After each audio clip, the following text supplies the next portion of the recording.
Hey everybody, welcome to another episode. I am Michael Petrow, and joining me on the show this week, you have got debaters Jimmy Skinner, Martin Navarro, Charles Fernandez, and we are all sitting down for a most excellent episode, ladies and gentlemen. We have a debate for you this week, and it is all inspired by Bill S. Preston Esquire and Ted Theodore fucking Logan from Bill and Ted's Excellent Adventure. Yes, that's right, ladies and germs. We are taking it back to the late 80s, early 90s? I can't remember. The point is, this is all inspired by history class, time travel, and a phone booth. We decided, hey, wouldn't it be fun if we pretended we were Bill and Ted and we went back through all of our favorite biopics and historical dramas and pulled our own characters into our own history class for a book report. Because that's what you do on this show, right? And that's what you guys expect from us, so that's what we're giving you. So that's what's on the show this week. The four of us are going to figure out who can come up with the best book report and give you a little mini review on what Bill and Ted and death and station and the evil Bill and Ted and the princesses and everything that came from that entire film series. So that's it. That's all. If you're new to the show and you want to talk to us, we can do voicemails. That's right. Head to the link in our bio on our Instagram, Twitter, or Facebook page. Smash that, as the cool kids say, smash that voicemail button, and your smartphone will let you record up to 5 minutes, and we'll read it on the show. And if you want to leave a review and let us know what you like, what you didn't like, what you want to hear, what you don't want to hear any more of, there's also a tab to do that there as well. That's the link in our bio on our Twitter, Instagram, and Facebook page. Please get at us. We'd love to hear from you guys. Say something funny. We'll put it on the show. We'll put you up on a pedestal. We'll criticize your movie tastes. We'll yell at you for what you watch. No, we won't. It'll be fun. I promise. This is not how you make something approachable, Michael. I have nothing else for you, ladies and gentlemen, so I will cue that reel, and you enjoy the show. Let's tidy up this tangle of film by putting it on a reel. Here is a motion picture film, 1,000 feet, 16,000 separate photographs. Welcome, everyone, to the official space section of the chart. The truth! You can't handle the truth! Sir, you're out of order. Out of order? I show you out of order! Ladies and gentlemen, welcome to another Reel Debaters production. Welcome to the show. I am Michael Petrow. I'm Charles Fernandez. I have been Martin Navarro's mustache. And this week, I am Joseph Gordon-Levitt from Premium Rush because I bought a bike. Ooh. That's right. Isn't he, first of all, well done. That's awesome, because now you can get here faster than walking. So that's Don't even know how to ride. Really? No, I know how to ride a bike. He's got training wheels, don't worry. I'm like, that's fine if we can take you out for a ride. I've got a cruiser. I think regardless, we should just go and take Jimmy training wheels and train him. Can we film that? Yeah. 100. What scene in a movie is a father teaching their child how to ride a bike, and we'll reenact it? Yeah, let's do a deep dive. We'll find a good one. Yeah, we'll find something for you, Jimmy. Hopefully, listener. I'm doing it, Dad. Yeah, listener. It won't be very soon. We all have too much going on. Or just do the Wayne's World when she's like, the girl's like saying hi Wayne, she gets hit by the car. There it is. Hi, Wayne. There it is. She's okay. And look, he's got a gun rack in the background. No, he doesn't. Oh, ladies and gentlemen. Okay, so what's happening today on the show? Jimmy bought a bike, first of all. Most importantly, you're going to tune in for a fun debate. We're going into the movies this week. Mm-hmm. Me and Martin discussed this, and as always, Martin goes, what haven't we done yet? And I'm like, everything. So it doesn't matter what we do. So we were talking about period pieces, historical dramas, biopics, like something around that mark, and I don't know how Bill and Ted worked its way into the equation, but I was like, why don't we pretend? We had tried to do this before, and this was a canceled episode. That's what it was. And I was like, why don't we pretend to be Bill and Ted? Yeah. And we go back in time, and we have to do a history report, but we only pick movie characters. And then, well, actually, Martin said that. And then I was like, yes, we should do that. So that's what we're doing for you today, ladies and gentlemen. We're all going to assume the roles of Bill Winters and Keanu Reeves. They're typical characters from their early careers. I'm going to be Bill Reeves. Bill Reeves. I just want to be an Esquire. That's all. Mike Petrow Esquire. That's Esquire. All. Right? So we're going to go in and we're going to pull back some of our favorite characters throughout history from some of the bigger biopics. Could be 2001, could be the 1700s. Who knows? And we're going to argue who could come up with the best history report. But before we do that, I want to say two things. Two things are, first one is you can leave us a voicemail now for the show. You can actually go to a website It will click into your phone's microphone, your smart device, and Whoa. you can leave us a voicemail of what your thoughts are on a show. You can give us an idea. You can tell me to shut the fuck up. Whatever makes you feel good, as long as it's within the bounds of, not getting us canceled, we'll put it on the show for you, and then we'll critique it that episode. Just breathe heavily into the microphone. Sure. We're yeah. gonna leak Watergate just on the show. We're gonna That go over voicemail. Yeah. We'll. I don't have a joke. Lovers. Anyways, Something about deep throat. Sure. Yeah. That's what she said. Thank you. So on our link in bio on Facebook, Twitter, and Instagram, there is now a link that just says leave a voicemail. And you hit it, and it takes you right to the page. You press record. It engages your phone's microphone, and you can leave a voicemail. We'll get an email. We'll get the voicemail file, and we'll put it on the show. So if you've got something to say to us, specifically you Winnipeg fans, do it. Fucking do it. And then you can also rate the show, too. There's a rate the show tab. That's the second thing. So we want your critiques. We want your interaction. We want to get to know you. We put your email down. We'll stay in touch with you and ask you questions about what you like and what you don't like. It's a free for all here. So those are the two new ways that you can engage with the debaters, Reel Debaters, because that's a trademark issue. And Send nudes. I'm just kidding. Don't send nudes. Oh yeah, no. describe your nude on the voicemail. I'm taking a photo right now. Just talk about how nude you are. It's a balmy 77 degrees Fahrenheit. I'm as tanned as Martin is in the video right now. Fuck, are you tan, Martin? Like, This is my normal brown color. You just haven't seen me in a while because you don't have any brown friends anymore, Mike. He All your doesn't. He friends are your doesn't have skin one. color. that's sad but true. Yeah. I have no culture in my life. No You spice. white assholes. My only true. culture left. It's true. Hey man, salt on everything. So, anyways, let's start the show. So I'm going to tell you what I put away this week, ladies and gentlemen. I'm going to start this off. So I got two things. I got something from this morning, which was just a hot pile of garbage. I basically watched. Anybody watched the Undisputed series with Michael J. White? Oh yeah, I've seen the first. Yeah, you saw the first one, right? Yeah. So there's like 4 of them. Yeah. Prison fighting. I think he just was like, nobody's made a Van Damme movie forever, so I'm Yeah. going to remake them all. Yeah, but yeah. me. So I watched Undisputed Redemption or something. It was a carbon copy Yeah, to Bloodsport. yeah. Cool. Like, they go to Thailand. He's awesome though. Frank Dux hooks up with, Frank Dux is Michael J. White's character, obviously, Yeah. in this. He goes with his bigger friend who's already fighting, right? Like, it's like, I was like, I could trace this fucking Didn't shit he have, out. wasn't Kimbo Slice in one of them? I think. Yeah, no, what's that? I'm fuzzy in the pretty sure he background? fights Kimbo Slice in one of them. Either way, it was a bag of hot garbage, save for the really good fight scenes. Yeah. And I don't know why I felt like watching a fight movie. Like, that's not something I put on randomly, but I was like, I want to watch a piece of shit. I don't know what had me wanting to watch a piece of shit, but I put it on. And I was glued to it. Like, Michael J. White's kind of cool. Like, he's a sensei in it. He's wicked. In sorts. Like, he shows up to a Thailand fight camp where his buddy is, who's fighting this giant psycho Portuguese fighter, who, when I noticed, do you remember? I had a baby brother.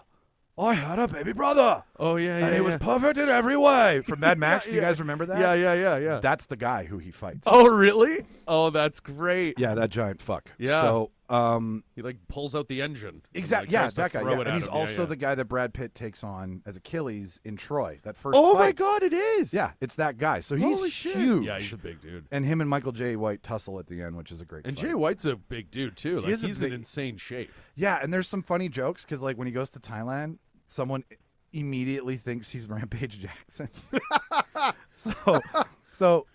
Some other Thai guy grabs him and like starts to howl at him, and he's like, "This guy thinks I'm Rampage, right?" And then the girl standing next to Jay White's like, "No. He thinks you're Cuba Gooding Jr. from that Dog Musher movie." Oh, And the guy just keeps howling at him. oh my God. Like, there's these little That's jokes. funny. They mention the UFC in it. All in all, I give it like 4 leg kicks out of 10. It was procedural. It was $1.40. It was quick and painless, but I just wanted to see some stupid fights, I think. Which one was it? Paid for it? No, it's on Netflix. It's Undisputed 5. I was like, I don't know. It's undisputed that they're never going to stop making Yeah, these. That's for yeah. certain. But like, I think it was 4 or 5. I'm not 100% Awesome. certain on that. But so that was the first thing I watched. The second thing, which I want to actually talk about, is I watched The Last Duel. Mm. Oh, Have you guys seen that on Disney show? I didn't like it. I really want to see You watched it, Martin? Yeah, I didn't like it. What didn't you like about it? It's just so fucking weird.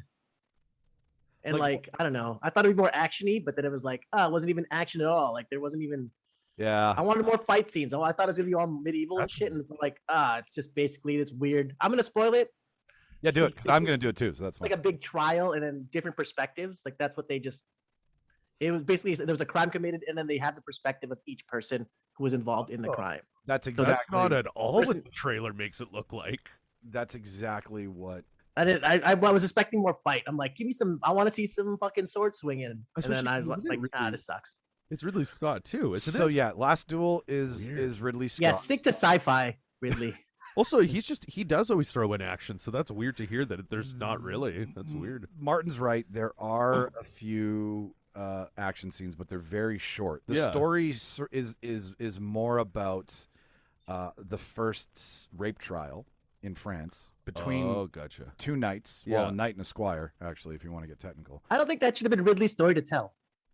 No, Especially if it's the first, like, if that first crime from a female perspective, like she's the victim. Like, why would you tell that story, Ridley? Why 'Cause don't you they give throw- it to someone who knows it better? In the real story, they threw down, right? Like they had that joust. Well, yeah, no, So the- do they the- do that in the movie? Or that's no? how they start the movie. The movie starts Oh. with the joust about to take place. Okay. And then as they're about to ramp into each other, it You're goes like- back to but hang on here. Oh. In Ridley's defense, I get it, right? Like he's telling a story about rape and it's a dude, and that's a conversation in and of itself. But yeah, the movie does tell the perspective from Matt Damon's character, who he thinks he's like the best husband ever, and he's a piece of shit. right. And then it tells it from Adam Driver's character, the rapist, who doesn't think that he raped Jodie Comer's character. Oh, And then it goes from Jodie Comer's character, who's like, I'm sick of these two idiots right. in my life. One of them's chasing me. One of them I'm forced to marry. Right. And I can do all this on my own. So there is this positive light that during Jodie's version of the events, Right. Matt Damon has to go off to France, and she takes care of everything. And at the time, women don't take care of shit. Yeah. So that was fun to see, because it was like you start the movie off with these two guys who are of royalty of some sort. And then at the end of it, you get to it and you're like, these guys are fucking idiots. Yeah, and yeah. disgusting and really like of the time. Like women kitchen, women dresses, that's it. Don't Yeah, try yeah, to expand anything else. And she does that. Right. And I'm still juried out on it because I don't want to ruin it for everybody, because the whole purpose of the movie is to watch the whole movie, 2 hours and 40 some odd minutes till the Really, end. it It's is that long. Yeah. But I do want to see it. it's- It looks it's good. terrible. it's Save your fun time. to watch. How was Jodie? Because I Jodie's I fucking love fantastic. her. Jodie's Okay, fucking she's fantastic. Don't get me wrong, the acting was good, but the story, Yeah. like, I just didn't want to see the same thing over and over 3 times. Yeah, good I'm point. just like, Yeah. fucking bored of this. It's also just it's like the murder mystery approach, which I find kind of weird for that. Yeah, that's the thing, and that's to Martin's point. He's like, we're watching a medieval piece, a Right. period piece, where Ridley Scott did Gladiator. That's what I mean. Ridley right? Scott did Kingdom of Heaven, right? Like violent period pieces about religion Yeah. and redemption and revenge. And then you get like 1 or 2 fights, and then it's just them like you could have told this in These 2009. guys are getting weird in their old age. The movies that they're doing. Well, now. it's a true story though, and I can see how maybe he was trying to go. Why Ridley though? Like, what made him be like, "This Let is the me- movie I need to do now"? Let me propose something here. What if, and hear me out, what if Chloe Zhao did Last Duel and Ridley Scott did Eternals? Whoa. I still wouldn't see Eternals, but Chloe Zhao could nail the Last Duel. It would have been really interesting to have a female's perspective of it, because yeah, Martin's right. It's a dude's Yeah, Martin's right. but like just for that, he can't be Well, right on for the debate that today. subject matter, 100%. I want to know from the. That's why I'm asking about Jodie, because her story is going to be She- the one I actually really That's- care it about is- the most. and it is the one you right? want to see. Because I know the these most. dudes are douchebags. Like, let's duel for her, like idiots. For what good can be said, they give you Matt Damon, Adam Driver, and Comer finishes, so you get yeah, the perspective that They you're. should have just eliminated Matt Damon's perspective. Oh God. with Adam Driver, because it was too much. Adam Driver and Matt Damon Yeah. back to back. That's when I got mad. I'm like, I don't want to see this again. What the fuck? And Yeah. by the time it gets to the third perspective, I'm just like, I'm bored of this. I don't want to see this anymore. I And- tap out. I can watch some hard shit, but watching a rape take place 3 times over the course of 2.5 hours. Oh my God, they do it 3.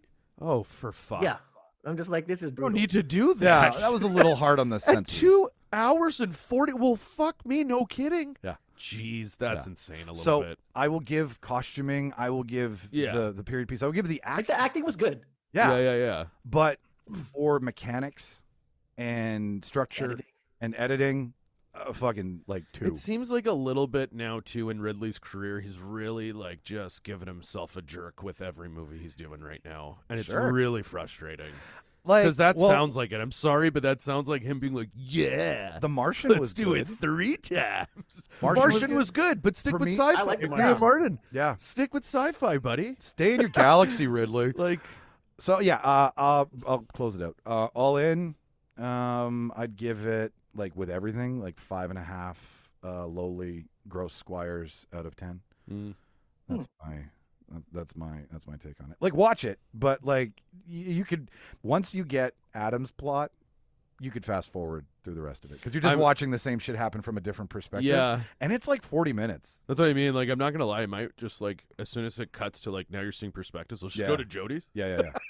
And just be like, let me see it from her You could perspective. supercut 'cause- Adam and Matt. Just read Nicole's notes on Wikipedia. Yeah, right. Just But watch Holy Grail. I do have to say, Matt Damon as Prince Pierre or King. Was he Pierre, good? He was funny. Yeah, Like, right? He was. Oh, that was what's his name? Not Ben Matt Damon. Affleck. It's the other guy, Ben Affleck. Ben Affleck. Oh, yeah, Ben Yeah, Affleck sorry. does show up in it too, right? He's cameo. The other guy. The Yeah. other guy. Ben That's the guy Affleck, big old Did him pervert. and Matt have like a high five or anything? Like, No, they're anti. oh, they're okay. Yeah. Ben Affleck's character does not. Oh, you like them apples? He doesn't like Matt Damon's character, Whoa, and he likes Adam Driver's character more. Like he has favor with one and distaste of the other. wow, So it's the complete opposite of that's Good Will Hunting. true acting, Hollywood, because they're best friends. Yeah. You really feel for Matt. in this Yeah, one. I know, man. My And heart goes out to him. You really see who's in control of that relationship. Someone's a Jada in that one. Anyways, what did you watch, Charles? Oh, great question. Speaking of Jada, I've just been watching Red Talks lately. No, I'm kidding. Feel like What getting in did touch I- with yourself, do you? Oh yeah. No, what did I watch most recently? Actually, I just started last night, and man, oh man, is it good! Ultimatum, the like best trashiest dating show on Netflix right now. It is incredible. I know Oh, it's about like Marry Me or something. Is that the one? Yeah. So it's Nick Lachey and Vanessa Lachey. It's their other show. Like Love is Blind is like this kind of like hopeful experiment where it's like people can fall in love without seeing each other first, right? Sure, cool. And then this one is like, let's take couples that are on the verge of breaking up and get them to fuck other people and then see if they want to be together at the end still. And it's insanity. Like this dude, like I'm going to spoil one thing. I won't say names though. Spoil reality One television. dude How dare you? straight up proposes to his girl just because he knows that she's into this other guy. So he straight up proposes to her. Yeah. And she's like, yeah. And everyone's like, oh, okay. And even Nick Lachey, he's got like, oh, it's great. But you can tell like there's Netflix producers in a room being like, fuck yes. Oh yeah. Cause it's great. Like I love it. I didn't like, it's so insane. Like it's so ridiculous.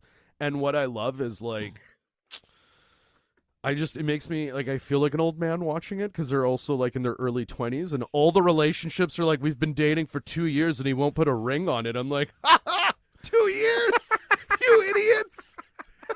And they're 23. I'm like, fine, whatever. Like you're so dumb. Like this show with 30-year-olds would be 2 episodes because one day and they'd be like, what am I doing here? I'm tired. This is stupid. I read about it this week and then went and Googled it. Like I was like, what are you doing to the sanctity of marriage, Netflix? Like what is your I don't blame what Netflix. is your end These game people are here? idiots. Yeah, well, there is Like they're dumb. I'm sorry because your question is answered. Like all of them are like, I gave my partner an ultimatum because I want to get married. The fact that you gave them an ultimatum and they agreed to the show, does that not answer? Maybe you guys shouldn't be together.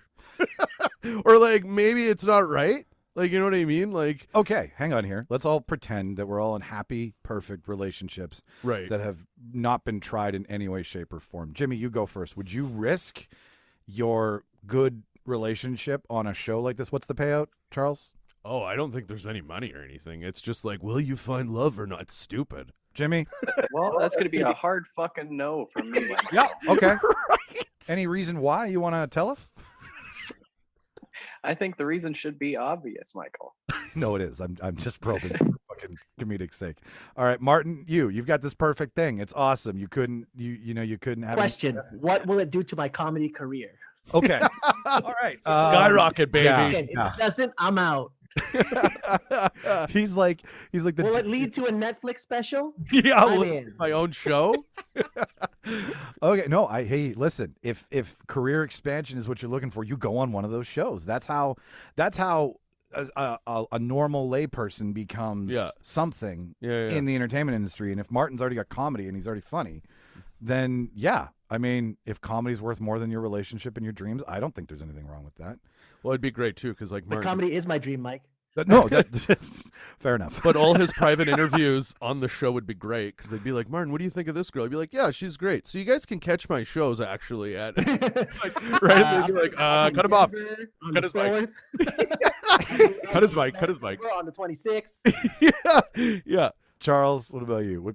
You've got Claudia, right? So Yeah, no, well, it's great. I'm watching it with her, and it's so funny. Like, guys I looking treat over- it like a sitcom. Like, I treat it like it's one of the most genius sitcoms I've ever seen in my life because it's just so ridiculous. Like, the whole concept is, one partner gave the other one an ultimatum because one doesn't want to get married. And then what they're going to do is they break up. The next day, they pick somebody else that's also there with an ultimatum, and then they live together as a married couple for 3 weeks. And at the end of the 3 weeks, they decide, do I want to stay with the new mate or go back to my old mate? Is that not the most fucking insane Sounds thing? terrible.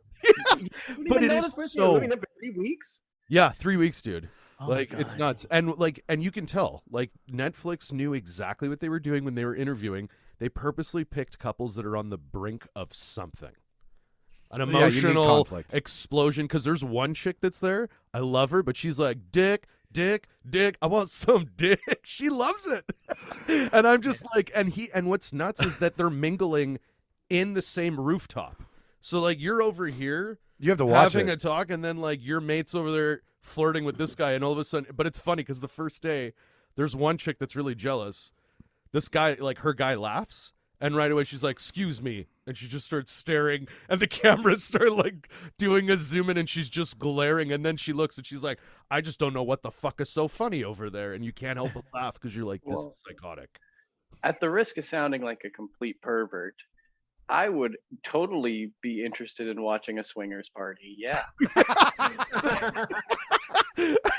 Literally. I don't want to so- go. Like, I don't want to be But part that's of it, but I'd totally watch. He's right? not going to drop Like- his keys in the bowl, but he will hang out outside the pool. That's exactly. Didn't even bring my keys. Can I take a joke out on you guys right now? Because Jimmy just brought this up. Sure. I recently participated in my first orgy, but as a support role. What were you doing? No, I was making sure everyone was dehydrated. Everyone was getting any condoms that were broken. I replaced them. You know, He's the water pulling back boy. people's hairs. That's wicked. I had a paper towel ready to go. You know, that could be a career. I'm sure there's enough orgies, at least in New York, that could use that service. I'm sure Orgy intern. you could probably start a subscription service, Yeah. like get an Yeah, app, and like what orgies are happening in the There's area.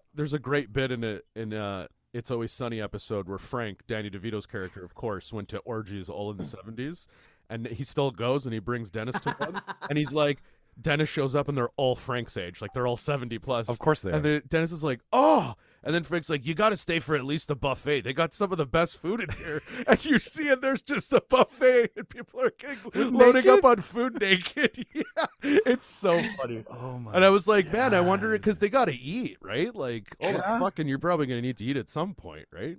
I don't So, know, Martin. When do people eat? Oh, it depends. Some people take breaks. You know, it's not a sprint. It's a marathon. That's what an orgy is. You gotta I would not eat before. You don't eat before. No, No, you don't. I think, And eating in the break, again, if everyone's doing it, then you're all agreeing to the risks. Well, some people are still fucking, and some people are eating. true. They need to reload on some energy. That's true. And then there's your George Costandas who do both. They can do it all. So you're telling me that I find the pastrami the most erotic of the cured meats. So hang on. So you're telling me that they don't all pit at the same time? Like different cars come into the lane? No, yeah, you pit at different times. Like in Indy, you pit at different times. Whenever your tires are out, that's when you pit. Okay, all right. Let's wrap this up here because I think we could beat a dead horse or a horrible show like this to death. Can you mark that?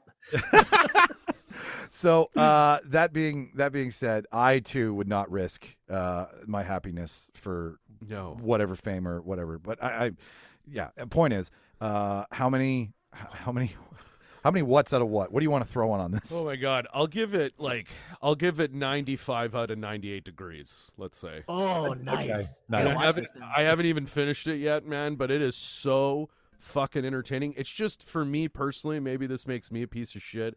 I love watching other people make worse life decisions than me. No, I don't You think like a train wreck. You like a train wreck. Charles. Yeah, and they're all doing it. It's not against their will. They're agreeing to it. So I didn't ask you to do it, but if you're going to do it, I'm going to laugh at you. Yeah. So yeah. All right. Who's next, buddy? Oh. Hey, Martin, what did you watch? I forgot.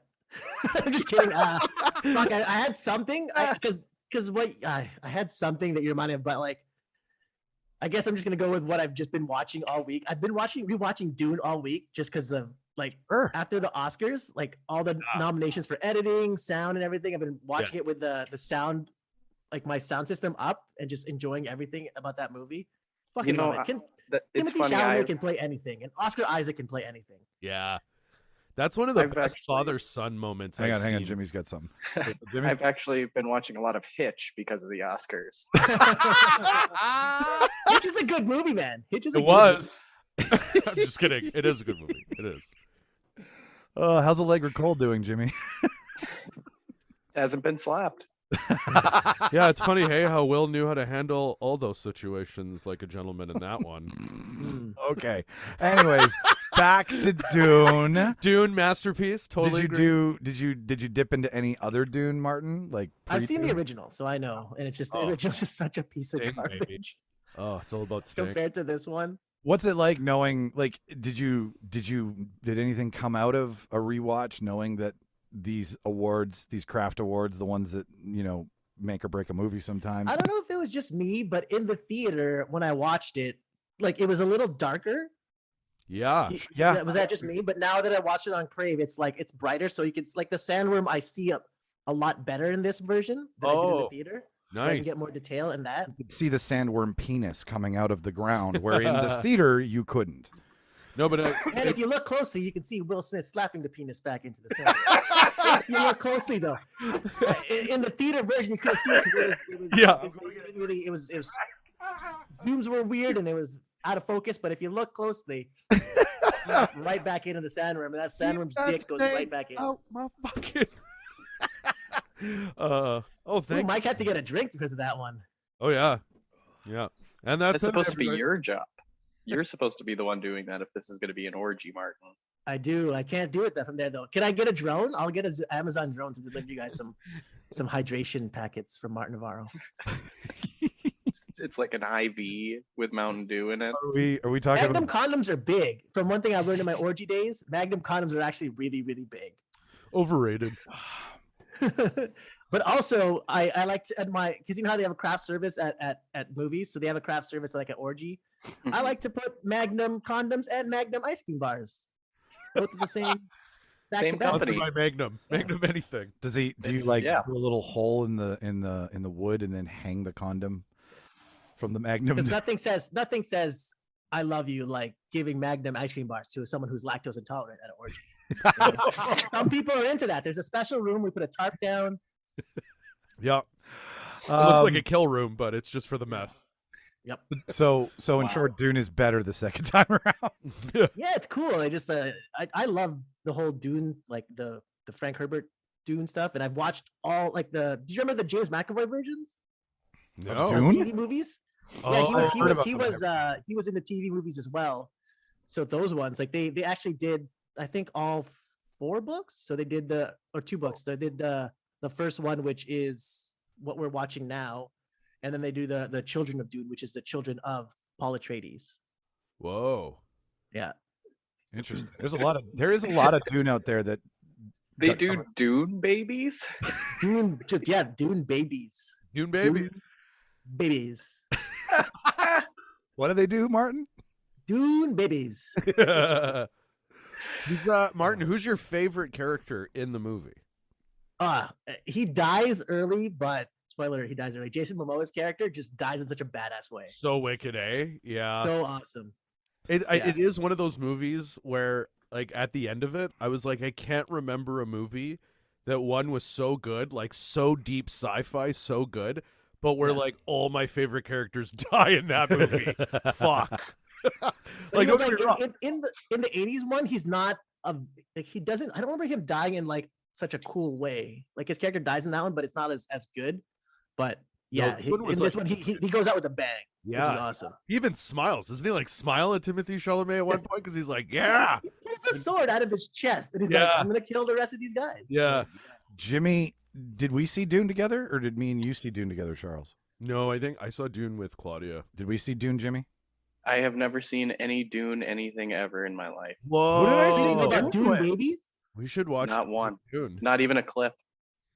Really? Wow, we should watch the new Dune. The new Dune's really good. We should just make Dune babies. Dune baby. Dune babies. I'll be there with the hydration stuff. Dune baby.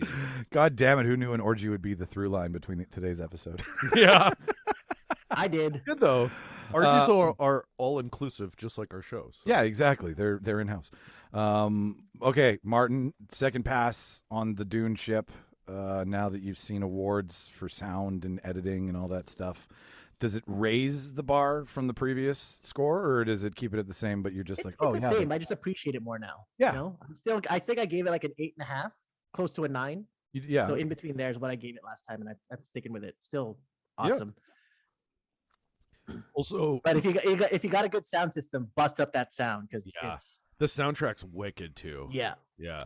I have a sweet sound bar that Rob got me through his job. Yeah, his beauty Samsung soundbar. We don't put it to the test. I think me and you are the same one. It comes with that sub too. Yep. Yeah, it's sick. I have the same soundbar. It's awesome. Dude, blast that baby. It is. Yeah, blast it. Put it to the test, bruh. Does Rob fucking hate me? Like, how did you guys get this deal? What the fuck? Well, just to be fair, I'm the only one who got the deal. Like, whatever. I this was before I even knew Rob worked at Sammy. Yeah, no, that's his baby. Why should I believe you? Why is it engraved? He's gonna see ours are both engraved from Rob. Martin, how many? Why does it say "Love Rob"? Yeah, there's like a passage on the bottom. Every time you actually turn it. Yes, don't tell Jimmy. Yeah. And really, we gotta go into another room, guys. How many slapped Will Smith sandworm penises out of 10 do you give it? Still like between 8.5 and 9. Okay. He in the last slap, he doesn't get the full torque, just like a bit of a torque, so it's not gonna give it full. 9 torques. I just wanted to ask that question that way. I did hear you the first time. I just want to lay that down. I love it. Anyways, okay, Martin, who's next? Oh, Jimmy, your campaign has run away like a freight train. What makes you so popular? That's a great question, Martin. That's a great question, little girl. What the fuck are they talking about? Well, this week I also went the reality TV route, and I've been watching Big Brother Canada, the new season. And my God, I used to watch this a lot when I was younger, and I'm picking it up again with Zoe, and it's just so much fun. It made me want to I want to go and audition. Did you guys do that? Because they were at Polo Park when they were doing the auditions for this, and I wish I would have went down and gave it a shot. Mike, personally, I think you could easily get on there. If I'm being honest. I do. I check a lot of boxes: chubby, cute, furry, in like the bearded way, right? Like there's like I'm a walking demographic. Health risk. Like health risk. Well, no, but like to Jimmy's. Yeah, I check that box. Oh, listen, guys, if we're gonna be honest, the only time my heart rate goes up is when I have to run downstairs to get the studio ready for a show. So yes, he's right. I am a health risk. Well, if Mike could get up and slap you right now, he would. I'm walking, ladies. I'm walking, gentlemen. I'm on my way. Sorry, that was my Chris Rock moment. But this is how, Will, if you're listening, this is how you take a joke with grace and humility. Yeah. Because I know my belt size is bigger than it should be, right? Anyways, so Auditioning for Big Brother, Michael. auditioning for Big Brother. No, I was just gonna say I was walking down the street in Vegas once, and me and Shauna were going one way, and a guy and his girlfriend were coming the other way, and this is why I know I'm a demographic, because when we looked up at each other, the girls looked at each other and had a moment between strangers that they were like, "Oh my God, we're dating the same looking man," and then me and the dude looked at each other and we were just like, "Hey, what's up?" Like we had It's like a Seinfeld episode. we just gave each other a little nod. Yeah. And, Right on. And I was like, "Yeah, flannel, beard, black glasses, That's so funny. newsboy hat. I get it, man. I totally get it." But I was doing it first. Fucker, stop copying me. That's a, that could be a crazy movie I because just- you guys Go switched ahead. partners and you didn't even know. Well, no, You were so focused on each other when you walked away, and then that's a whole twist. yeah, but Is only, this the real Michael? We don't even Yeah. know if you yeah. Did we trade? Yeah. Fuck, do we have an Elvis moment where like the king pieced out and someone took over for the king, and I'm you not go. what you think I am? No, anyways, so Jimmy, I think I Wait, could- Michael, I have to ask you a question. Yeah. Please audition. Not a question, more of a statement. If you do audition for Big Brother Canada, Yeah. you have to audition as Michael Petrow, fedora, and eyeliner. Yeah, I can do that for you. Oh my God, that'd be great. That's gonna make it onto the show for sure. That Yeah, would. I can do that coming on, and then I can roll it in where everyone's like, "Why did you stop doing it one day?" Yeah. I'll be like, "Oh yeah, I Leather just band. Do you still have a leather band? yeah." Can you see? No, the thicker one. You have remember the thick leather band you still have? No, I got rid of those because I stopped wanting to be a wrestler. And they all said, "Why did all your wristbands say I love boobies?" I think wristbands are cool at hotmail.com was my first email address. Still is mine, baby. Right? Still is mine as well. Yeah. Thanks, guys. I appreciate it. Okay, Jimmy, but back to you though. So, Big Brother Canada, like, Oh, is it getting it's better? it's I like the show. I like the challenges. I like the backstabbing. But it's exactly what Charles said about Ultimatum. It's just watching stupid people make stupid decisions is fun for me and makes me feel good. Totally. Yeah, like there's not much more to it, but it just I don't know. I love that it's close to home, and I don't think they've had somebody from Winnipeg. Maybe they have in the. I was It's gonna been 10 ask- seasons, so maybe they have. But It's always what? Alberta, BC, Toronto. yeah, every single time. But they actually have 2 people from New Brunswick, so Whoa. Yeah, I want to see some East Coasters. Yeah. yeah, they're Question. doing it. When do they what is the audition process? Because I said this to Jimmy this week. I said, because of all of the shit we've done here, like I'm not I grew up in theater and shit, but I'm not a public person. I'm not on stage like Jimmy and Martin are, right? Like I Right. don't. So Just show them your dick. I mean, From what I understand, they're looking for people that are in their mid-30s but say that they're 29. just Because for- there's Michael a Petrow. lot of that. There's Michael a Petrow. lot of that. Oh, weird. you gotta So dye much that of it. beard, buddy. Dye that beard. I'm 23. There is a guy like that. There's a dude who's straight up. He's 23 and he's like, just it's not possible. Unless he did a lot of drugs. Maybe, That's so maybe. And what? So what do you do? Did you ever look at the audition requirements? Because I would do this with you if you want. I'm not sure what they are looking for exactly, but I personally I think that you're likable and that they would pick you to be on it. But I would love to go audition with everybody, and then Martin could in Vancouver, and if it all works my out, God, that would be great. Tenant. Tenet. Oh my and God. we don't have to tell them. That's our secret. We could be an alliance, and that's our hand sign. That's so funny. You gotta untag me from all the Real Debater stuff. Yeah. They don't know. You have a 1 in 8 chance on the show. Yeah. Oh no, there's 16 to start, I think. Sure, no, but No, I just, not 16, like one of 12 or us. something. Like I can't remember. if one of us here auditioned and Martin auditioned and like really hammed it up, going in with a pre-made alliance, like Jimmy says, that's some serious fucking amazing. power, It's amazing. right? When you Yeah. want to Be be the head of difference household. maker. Yeah. God, and they would, they'd find that out, and then Global would be like, "No, keep making the show." Like this is Give them their can't own stop 'em. show. Yeah. Like as soon as one of us wins HOH, we Yeah, both yeah, get yeah. to spend the night in there. Because then what? That can easily be turned into a new show just that's based on like Among Us. You know what I mean? Like where Ooh. yeah, Yeah, we Like, could be you like know a what I Hobbs mean? and Shaw of Big Brother, me and Jimmy. yeah, yeah. Any names out there that because it just started, right? Or has it been going for a while? I think they're just a little over halfway through. Okay. Any So we'll have to wait for next year to win. But That's fine. No rush. Yeah. Are you who are you rooting for? Any names that you could mention or that should be known? everybody I like is kind of gone.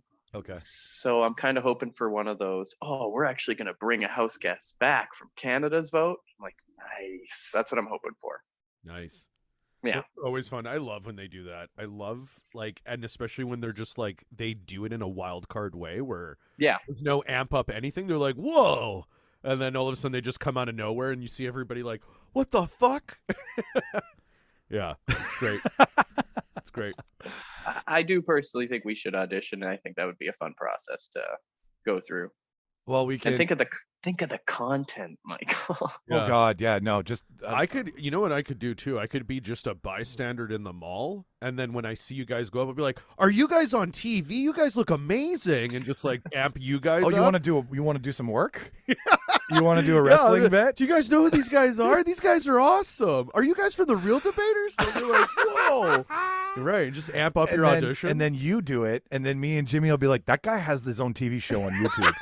Like, you need to go watch him nerd out over shit. oh, that's funny. We'll just be each other's hype men. That'll be fucking hilarious. Yeah, I think that'd be really funny. I'm down to make an ass out of myself because I think it's gotten to the point where, like yeah, I remember when we were just vamping because Martin's in the bathroom, everybody. But I remember when Like, have you guys done anything like this before? Have you guys gone for reality Oh. TV show auditions? No, like I mean, I like when I was in Toronto, I was like acting out there, so I was doing auditions. Yeah. But I never actually went for something that was like open to anybody kind of thing like that, like Big Brother or whatnot. But I would assume it would be like obviously you're filling in a form, and then they're asking you questions on screen to see your personality, right? Right. Yeah, I think that's that- what Big Brother is. Yeah. A lot of it, like it's not quite Survivor where you need to have like a lot of Skills. you don't need athleticism Right. on Survivor. It's not it's Well, but I all mean, of- it would all- definitely help, I'm sure. it does help in Yeah. Survivor because Survivor's physical, but Right. even in I think Big Brother's more the Like game. Psychological. There it Yeah, is. so they want big personalities, right? I think is Yeah. what it is too. They want to get personalities in a room together and stuff. So I imagine it's probably a really kind of fun audition, I would hope, where they're just asking you, like interesting questions and whatnot. I would be fine with juggling, and because I can't juggle, so that would be funny. Here's I'd a be hula hoop. fine. Yeah, I'd be fine with like being silly, but I just don't want to not know I'm the the fucking joke. Everybody hates you. Right, yeah, like I don't want to be cast into it. Like, that we got our guy, right? I don't want to be. But I almost would love to be that character and always on screen be like, I hate that no one likes me, but then really I'm fucking everyone over. I would be the kind of character that would incorporate. You're super confident in the diary room. Yeah, like overconfident in the diary room. But I would be telling people, I'm like, they're making the show to look like this a certain way. We need to do this to fuck with everybody. Like, I would produce my own show inside of the show with everybody around me to. They fuck would get with rid it. of you so fast. I know they Producers would be like, find out what his fear is, and that's going to be a challenge. Anyways, okay, Jimmy. So, final thoughts on Big Brother Canada? No, just fun, stupid reality show. Love that it's in Canada now. It feels like we have a chance to be on it someday, and even if we don't. Listen, if you're out there and you're even like a cord puller on Big Brother Canada and you listen to the show, listen, just send us a tweet, send us a fucking DM. That's right. Me and Jimmy, Charles, and Martin will all do this from across Canada. We'll all live in a house for you guys and we'll Yeah. record it. Yeah, and we swear we'll pretend we don't know each other. We really try hard. That won't be part of the work. The debater house. So that's your watch list, ladies and gentlemen. That's some Big Brother. There's some Dune. Now knowing that Dune is the shit when it comes to sound editing and all of the things that make a movie look sexy. We've got some Ultimatum from Charles. If you want to test your relationship, play those games at home. Yeah. Charles, do you want to make like a joke of one where like I give you Shauna and you give me Claudia and we like make our own sketch of it? Yeah, sure. Swap stuff. Yeah. It could be anything. We just decided to do partners this week. Yeah, but it could be anything. Swap stuff. Swap video games. That's week. the lamest episode. Yeah. It's just us like, I haven't played an Xbox before. Okay. That should be the show. Swap That's stuff. great. Swap stuff. You swap everything. Yeah. No questions asked. Anything's up for grabs. Underwear, toilet paper. Use toilet paper. I brought my 360. The swap. It has no cords. And there's a game stuck in it. Oh shit. I have a PS1 without the cords. We could do a swap. That's even Stevens. And then, me with some Last Duel. Just fast forward through the rape scenes 3 times, and you'll enjoy it a lot more. Crazy. I can't believe they show it 3 times. I hear there's a debate calling, so cue that fucking music. At my signal, unleash hell.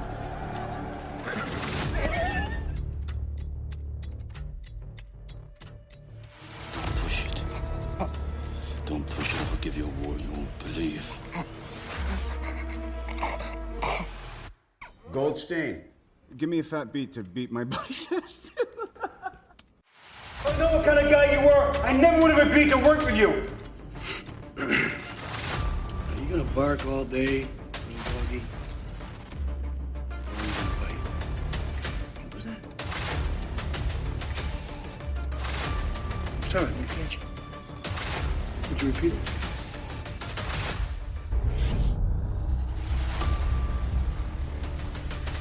Before we get started, does anyone want to get out?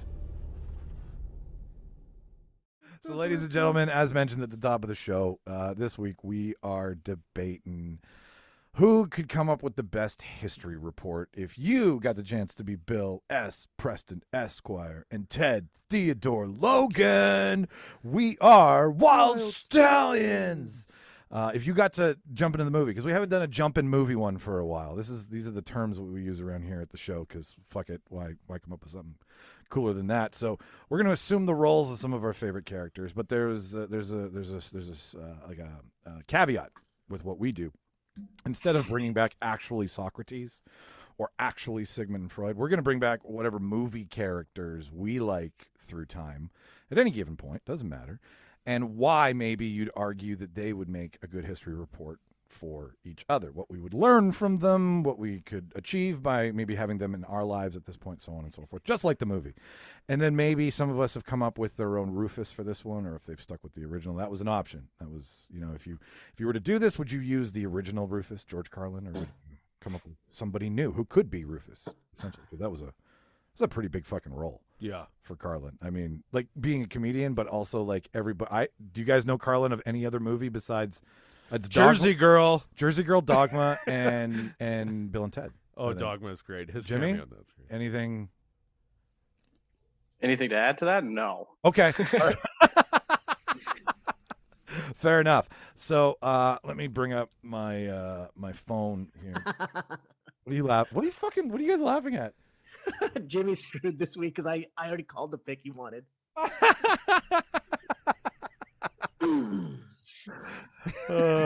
This is going to go off the rails real quick, ladies and gentlemen, because we didn't have many rules. It was like go in, pick 3 to 5 characters, come out, argue why. So where's my Bill and Ted here? You better come up with plan B, Jimmy. Yep, working on it. As Mike speaks, Jimmy, you're going last. That's fine.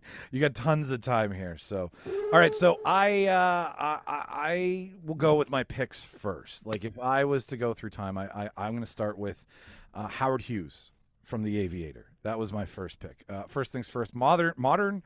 The father of modern aviation. I just think that's cool. And I also think that with all the planes crashing these days, maybe bringing him back now might be a good idea. He could help. The Spruce Moose. What? The Spruce Moose. The Spruce Moose, yeah. yes, exactly. Yeah. The Spruce Moose. Thank you, Martin. Also, like he was an everyman. He started in nuts and bolts, so he's a businessman, right? Then he got into aviation. Then he got into movies. Like, he's part of the golden age of cinema. And I think that for us, as bullshit debaters here go, it would be fun to be around somebody who was around when cinema first started, to give us kind of a bird's eye view, so to speak. And really, at the end of the day, I would just like to ask the guy, like, how do you piss in mason jars and live in the same room for months at a time? Like, that's... You seal the jars real tight. You know? Like, his bad mental health, I feel he went through it, right? Like, in the movie, if you notice, Alec Baldwin's character, his vengeant counterpart from another airline, like, basically drives him mad. Yeah. And Hughes goes from being like, and he's very young. I think he started everything when he was in his early 20s. He's not somebody who was seasoned. Parents died. He was left wealth. All of those things are worth like a good conversation about like what it's like to be a self-made man, and what it's like to just be obsessed with cleavage in Hollywood, and what it's like to build the first spy plane. Like, these are just interesting points in history that, although maybe not amount to much today, would be fun to sit through. Secondly, Daniel Plainview from There Will Be Blood. I want to know. Yeah. We're suffering through some serious climate change right now. Let's get a perspective from the asshole who turned the planet into Swiss cheese, essentially, right? Like, could you not just have kept digging gold, right? Why did you have to switch to this toxic fucking shit? That's not milkshake money, buddy. It's not. But you know what? I also want to have a milkshake with him. That's my other point. It does not bring all the boys to the yard. It doesn't. No. It brings all the toxic fumes and dead animals. I take your boys out. So, yeah, and I mean, with my climate change point, I do think it would be interesting to have the perspective of how it started, because to understand where we are right now, I'm not giving all the blame to Daniel Plainview, but he's one of the modern drillers of our time. Like, he's the guy who, like, they knew oil existed, but he got it out of the ground. He figured out how to get it to the masses, right? Plus, also being one of the most cunning businessmen on the planet. I can't remember. Do you guys know if he's based on a real character or if he's like a real person? I've like knowing PTA. I feel like probably like because he used Standard and Shell Oil in the movie, which are like two of the very first drilling companies. So if it's not somebody, it's like Citizen Kane. Right? It's based on William Randolph Hearst, but Citizen Kane is like that's what I mean. Is like there's no way that PTA was just like I came up with this idea all on my own. Like he obviously did research and everything, and he found someone to base that character, like build off of it. The Beverly Hillbillies. Yeah. Okay, he's got a point, right? Yeah. So yeah, just to have some perspective on climate change and understand the modern corporation and just all of like how a lot of the shit on the planet came to be. Like I've picked from predominantly the 1900s, like the 20th century turn, right, where we started to get tech heavy and reliant on shit. I wasn't looking for Play-Doh, but the person, not the stuff you play with. Third, I want Play-Doh and Play-Doh. Yeah, that's two different things. I have Joan Jett and Sherry Curry from The Runaways. Yeah. Wow. Right? Ooh. Nice. I want to know how to be cool. And Joan Jett has been fucking just cool since day one. Kristen Stewart, I think, did a great job. I know she gets a lot of flack for shit, but I think she did a great job as Joan Jett. Just playing that, like, I don't give a fuck kind of character.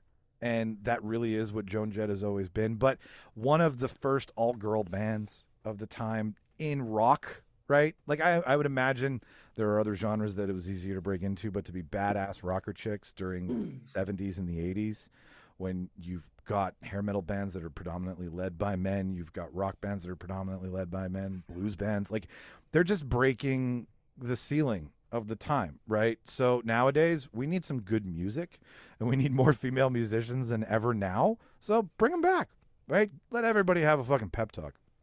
I know I'm new to comedy. I'm not somebody who's been on stage a lot. So I want Lucille Ball from the Ricardos to come back and give me a fucking clinic on how to do good physical comedy and what it was like being a female comedian during the 60s and pulling in 60 million viewers a fucking episode. I learned this from the movie. Water shortages, water usage went down during the show. Yeah.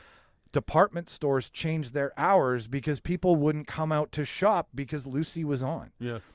Nicole Kidman nails Lucille Ball in this. Like, it should have won for Best Actress. Whatever. Javier Bardem, beautiful as Ricky Ricardo. Like, you just fall for his charm. So having Lucille around to just tell you what for, show you what's funny, hold your hand, and just into the minds of one of the best comedic minds of our time, right? Lastly, I'm not healthy. We made a joke about that earlier. So I'm going to call on Bruce Lee from the Enter the Dragon film, his biography. I want to learn how to punch a man 2 inches away from me. I want to learn good mental focus. I want to get physical and ripped like Bruce Lee was. And I think that his perfectionism, his desire to be bigger than anything he's just a positive influence. I mean, yeah, the guy did hash. Yeah, the guy cheated on his wife. Whatever, right? We're not perfect, but his effect, his lasting legacy on martial arts and culture and film and Asian film, never mind. Like, the guy's like, he died, but he was the biggest fucking name in martial arts in the world, right? Like, he didn't do it the way he wanted to do it, obviously too short, but nonetheless, I want to 5-finger death punch somebody, and I want to learn from the master. So, ladies and gentlemen, that's my thing. Now, I don't have a bonus. I want Rufus to stay the same. I want George Carlin. Oh. I want the guy. I think I said George Carlisle earlier. I meant George Carlin. I want those jokes. I want that. I want him in his prime. Like a cop out. I fuck off. Keep writing your notes over there, Jimmy. And yeah. So that's it. That's me. Floor's open. Who wants to go first? Back off, man. I'm a scientist. So much to unpack there, Michael. I was short. Yeah, that was a lot of words. My only thing about it was I like the picks. The only pick I didn't like, because obviously I don't know if it's legit, not legit, but I don't know if you could qualify it as a pick because it's not really a biopic or a biopic, whatever it is. Daniel Plainview, I don't know if you could technically pick that. I don't like him. I thought you could have done without him, is what I'm saying. You could have picked someone better, substitute someone better than him, because I don't want to hear from that guy. Why would you want to hear him? That's like, let's bring President Trump up to speak. No. Like, I don't care. Like, this guy's he's garbage. I just want to know how to use a child to get rich. I'm kidding. I'm totally kidding. Make him the Riddler. No, I didn't.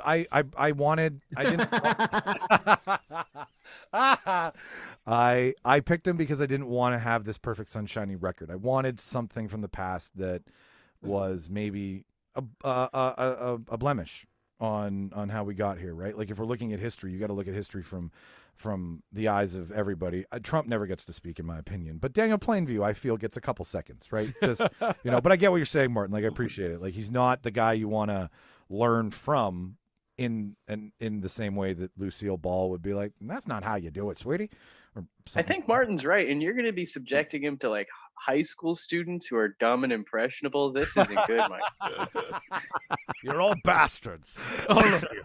How can I take any of you on the road and use you to make if you thought the world was screwed before, wait till Daniel Plainview comes back and makes us speaking in 2022. Yeah, no kidding. Hey, that guy's gonna get thrown out of every university he stops at.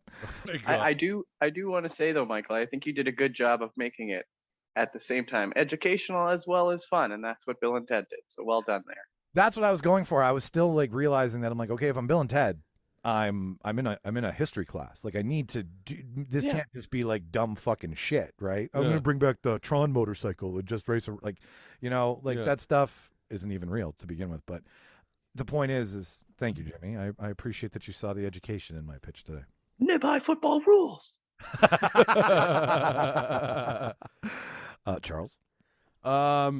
So yeah, the way I interpreted the assignment was I looked at it as if I were going to redo the first Bill and Ted movie. So what I decided to go with is I decided to do it more as a dark comedy. No, I want to know what you think of my opinion, not your. Oh my God! Oh wow! Sorry. I totally jumped the gun there. Would you give me compliments before you talk about your own shit, so please? Sorry, you guys. I'm on another planet, apparently. I know how you got there. yeah. It's good stuff. It's really good. Just loving life. No, I loved all your picks. Your picks are great. Like, they're great. For honesty, I did send him my list beforehand just to be like, this is what you're dealing with, fucker. Yeah, and he fucked me up with that list. No, but it was good. Good picks, like great picks. If I was in that class and all those people were in there, I would definitely watch that whole presentation and pay attention to the whole thing for sure. yeah, I don't know. I'm trying to think, like, would they all get along in the same I think Plainview is going hanging to. out? I didn't think about. Someone with a bowling pin. I wasn't thinking about how they would all get along. I just Yeah. imagined them coming in one at a time. Gotcha. Right? Okay. Like okay. putting them in the phone booth now might be Right, because you got to remember, and they all hung out. Like they had to have them all hang out, and then he presented them all hanging out Ziggy together. Piggy, so. Ziggy Piggy, Yeah. Ziggy Yeah. Piggy. So, okay, so I'm like, okay, but I mean, I guess Bruce would just kick the shit out of everybody. Yeah. So You take the head off of whoever was like. I mean, all they got to do, like Lucille and Howard and the girls and the Runaways and Bruce would just be like, "Listen, Daniel, if you're not going to get along, we're just going to throw you out at the next stop." I feel like Daniel and Howard are gonna be BFFFs like immediately. I don't think so. How would Howard get out of the house? He's got to have tissue boxes on his feet. I mean, soap everywhere. Is that someone you want? Someone with like a supreme delusion, talking to high school students, trying to pump them up for the future. I always just think of Mr. Burns when they did Mr. Burns as Howard Hughes, and he had the gross beard, and he's walking on his nails and everything. That's how I see. Actually, you know what Howard Hughes would be good for? Anti-drugs. When you do meth, kids, bam, and it's just him being like, "Bah." Here's me on no meth, but this is what you look like when you do meth. No, I liked your picks. I liked it. Yeah, That's good. The Rufus call was great too. Thank It's you. hard. It's hard to see anybody do it, but George. I'm a purist in some ways, and I was like, that's such a role, and to rob him of that, even in this bullshit that we do, just didn't feel. I couldn't live with myself. It was not most excellent, Charles. It was not. It was most heinous. Okay, now it's your turn. Feel free to talk about. So before I start, I just want to say, Michael, you did a great job. Oh. I listened to it completely. It was great. It was awesome. I wasn't tuned out. No, I didn't tune out at all, and I knew exactly where I was. Take two. Yeah. You want another drink? You need another drink? No, I'm good. Okay, I'm gonna grab another one. So I can hear you. Okay, so for mine, I interpreted the assignment as like remaking the movie. Okay. But keeping Bill and Ted obviously like the main characters and whatnot. So what I thought to do something wild was like a dark comedy, a really dark comedy. And I thought of the Wild Stallions really want to make not only just a name for themselves as a band, but as these time traveling historian sons of bitches. So I thought, what a cool assignment would it be if they could go back and find the actual killers of what we know as unsolved crimes and kind of bring them and solve them and then bring these guys in for like justice kind of thing, or like also to like talk their brain, like Mindhunter. So they're like time traveling Mindhunter kind of thing. Okay, I get it. So I think I went, my first pick was Jack the Ripper, and I picked Jack the Ripper from Hell, which I think is it. No, it's Bilbo. Oh, I get what you're doing. Yeah.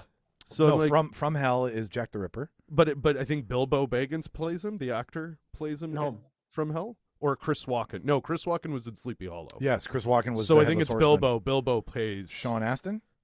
No. Like Ian. Holm?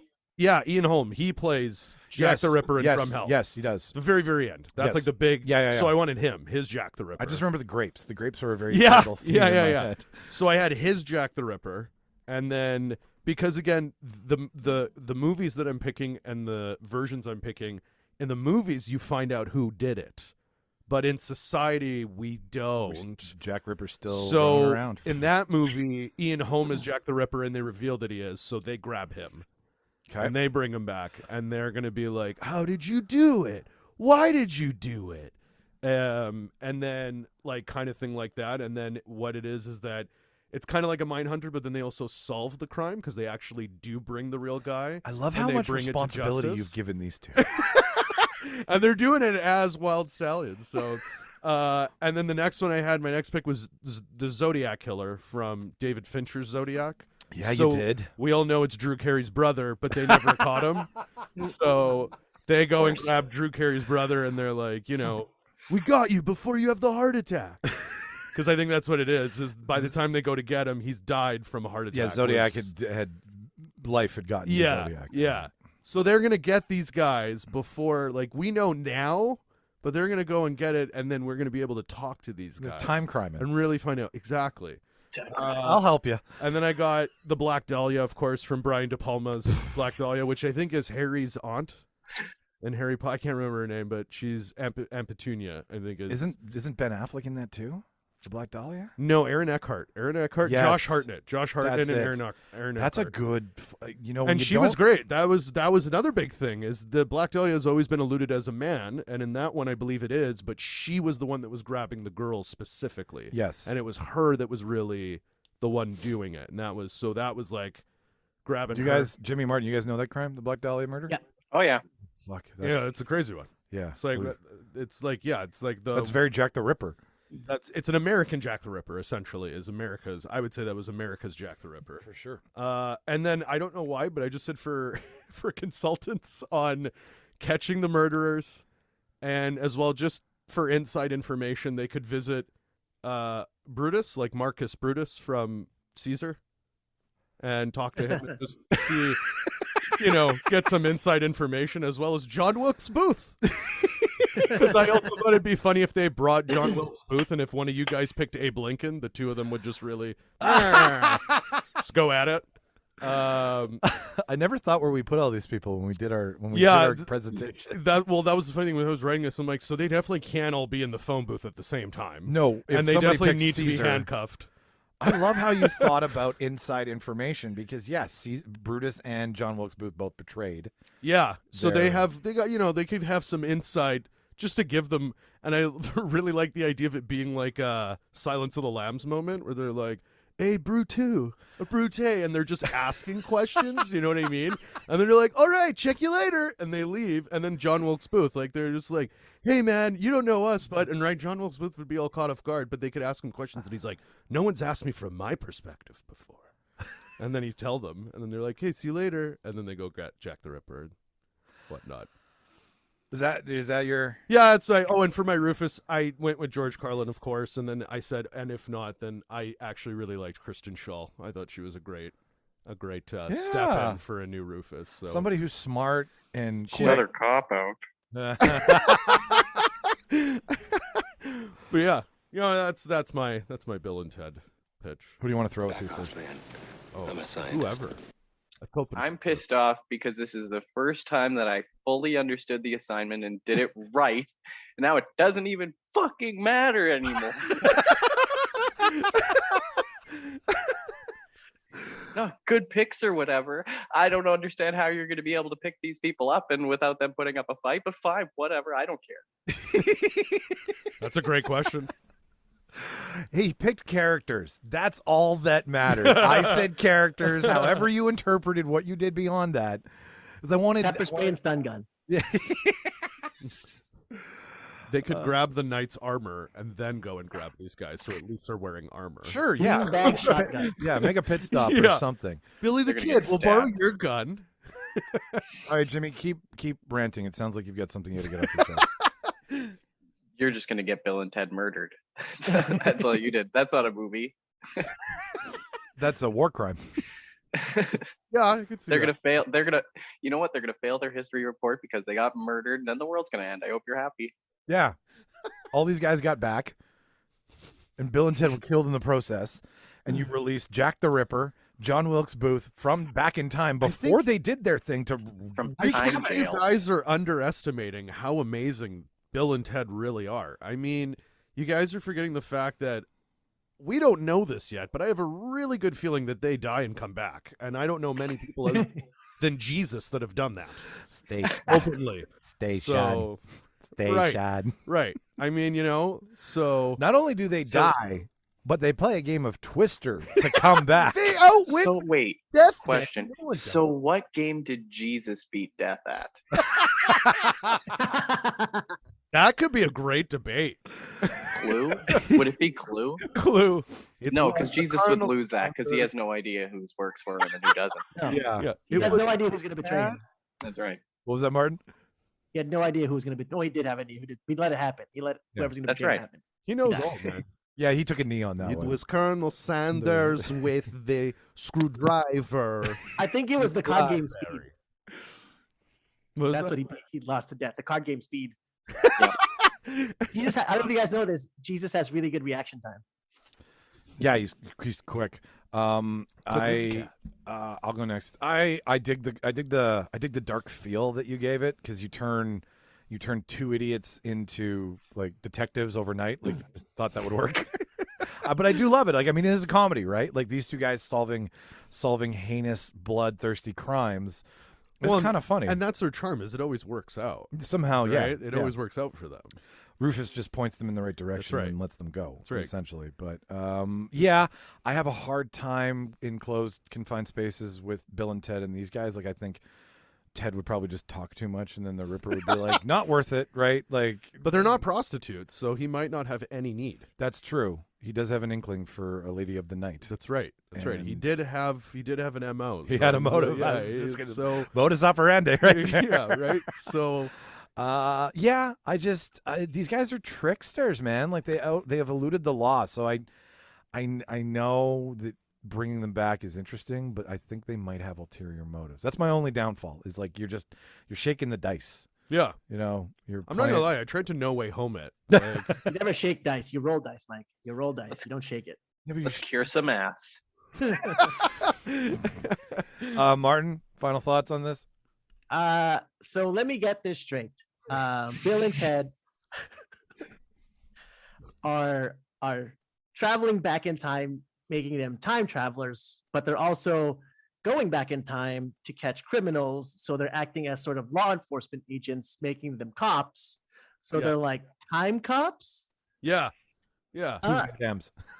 So it's I like the theme that you got going, and I was looking for the connection of this in the Jean-Claude Van Damme movie Time Cop, and I think if you had him as Rufus, all your problems would have been solved. All your problems would have been solved as, oh my god, being scared to get these criminals. You know, Jean-Claude Van Damme, he'll do the splits. You know what I mean? You do the splits. I'm sad I didn't think of that. I think Jean-Claude could be a fucking amazing Rufus for that. Yeah, that's your Rufus, man. The French accent that's from Jean-Claude Van Damme. You know, JCVD. JCVD. Yeah, and he would always say that line. You know, I've been through time before. And then while doing the splits. Yeah, he's in the booth. Completely. He's doing the splits on the counter in the movie. That's how he meets them the first time. Oh my god. Can you do this? I am JCVD. I am here to take you some time. Okay. Oh, that's good. Who's next, Charles? Oh. We're going Martin? Martin, yeah, what do you got Martin. Well, what do you got for there's me, this I'll go first. I'll go first. Well, okay, hang on here. It was the order of we went to the same order as we did the. Well, what if we you give watched. it to Jimmy first, and then Martin gets screwed on his pick? No, I was the one who picked it. You can't pick it anymore. I know. I just might as well let me go next. Yeah, let's go next. I was just trying to get Jimmy's hopes up. You got to give Jimmy time to get his plan B going. Good. I'm ready. All right. So I didn't read the rules. Don't know if I did the assignment right, but whatever. So I just know Bill and Ted. But instead of Bill and Ted just going back in time, what I created was Bill and Ted going through across the multiverse. And this all came to be because my initial pick was Abraham Lincoln Vampire Hunter. Yeah. I'm picking all the characters of Abraham Lincoln played throughout all the movies. Holy shit. Wow. Yeah. So I'm going Abraham Lincoln from Clone High, played by Will Forte. Oh, great. Abraham Lincoln, the original Daniel Day-Lewis Abraham Lincoln, like the OG Abraham Lincoln. Yep. Abraham Lincoln, zombie hunter as well. Abraham Lincoln from the Lego movie when he's paired up with Michelangelo and they're like history cops.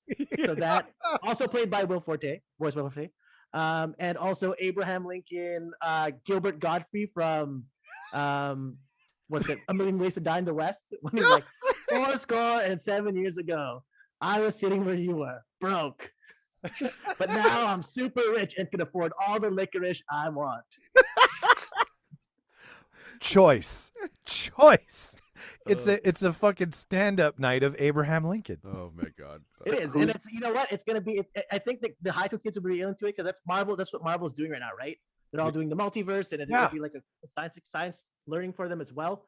But also too, it'll show the kids, give them hope. Like no matter what, everyone's kind of unique. Like we have all these Abraham Lincolns throughout the multiverse, but they're all different in their own way, and they're all unique in their way. So it shows the child like you're not just you're a unique person. I think that's a great That's thing. beautiful. A great feeling. It's a beautiful feeling for people. So Yeah. That's very Wow. sweet And guy. you know what? No problems getting them into the phone booth because they're all honest Abe Lincolns. Honest Abe Lincolns. Emancipation of slavery. He is such Kill a racism. Let's bring it back. I'm a scientist. No, he's a good deep cut bring back. And the more Abe you can throw at the class, I think the more points you can make. Party on, dudes. And who doesn't like? You've got Lego Abe as well as real life Abe. Like Lego Abe could be like, let's build a new world with Lego. People. You also blew my mind. I did not realize it was Will Forte that did Lego Abe Lincoln. That's so good. That's so good. Paired with Michelangelo. Yeah. As history cops. That's cool. All right, Jimmy. Thoughts, words. Oh, my Rufus would be Kate McKinnon because I like Kate McKinnon. Oh, dude, that's a fucking I fucking That's a hate good- Martin because I'm going to vote for him. That's a good pick. Like that's such a good pick. It's a good pick for sure. She's great. Oh, her in a trench coat, just acting like a dick towards those two. That's Fellas. so good. Yeah. You know what? I'll say it. American kids already know enough about Abe Lincoln. You're not telling them anything they already know. Oh, you're different and special. That's what they're told their whole damn lives, Martin. They don't need Abe Lincoln to tell them that. He's just mad because I picked his pick. Well, no, like to Jimmy's point, I can see that more of the you're so special. Jimmy, have you ever been to the American public school system? No one is told they're special in that. I went to school in America. They're definitely not told that. If this is a white California school, they most certainly have. 90210 area code. Yeah. We didn't. No, there's like the rest of the country. Yeah. I think that took place in the nice, privileged area of Los Angeles. Also, I think if you're doing this, there's a chance that you accidentally bring back evil Lincoln. Ooh, evil Lincoln. Yeah, think about that. Think about what you're doing with opposite Lincoln.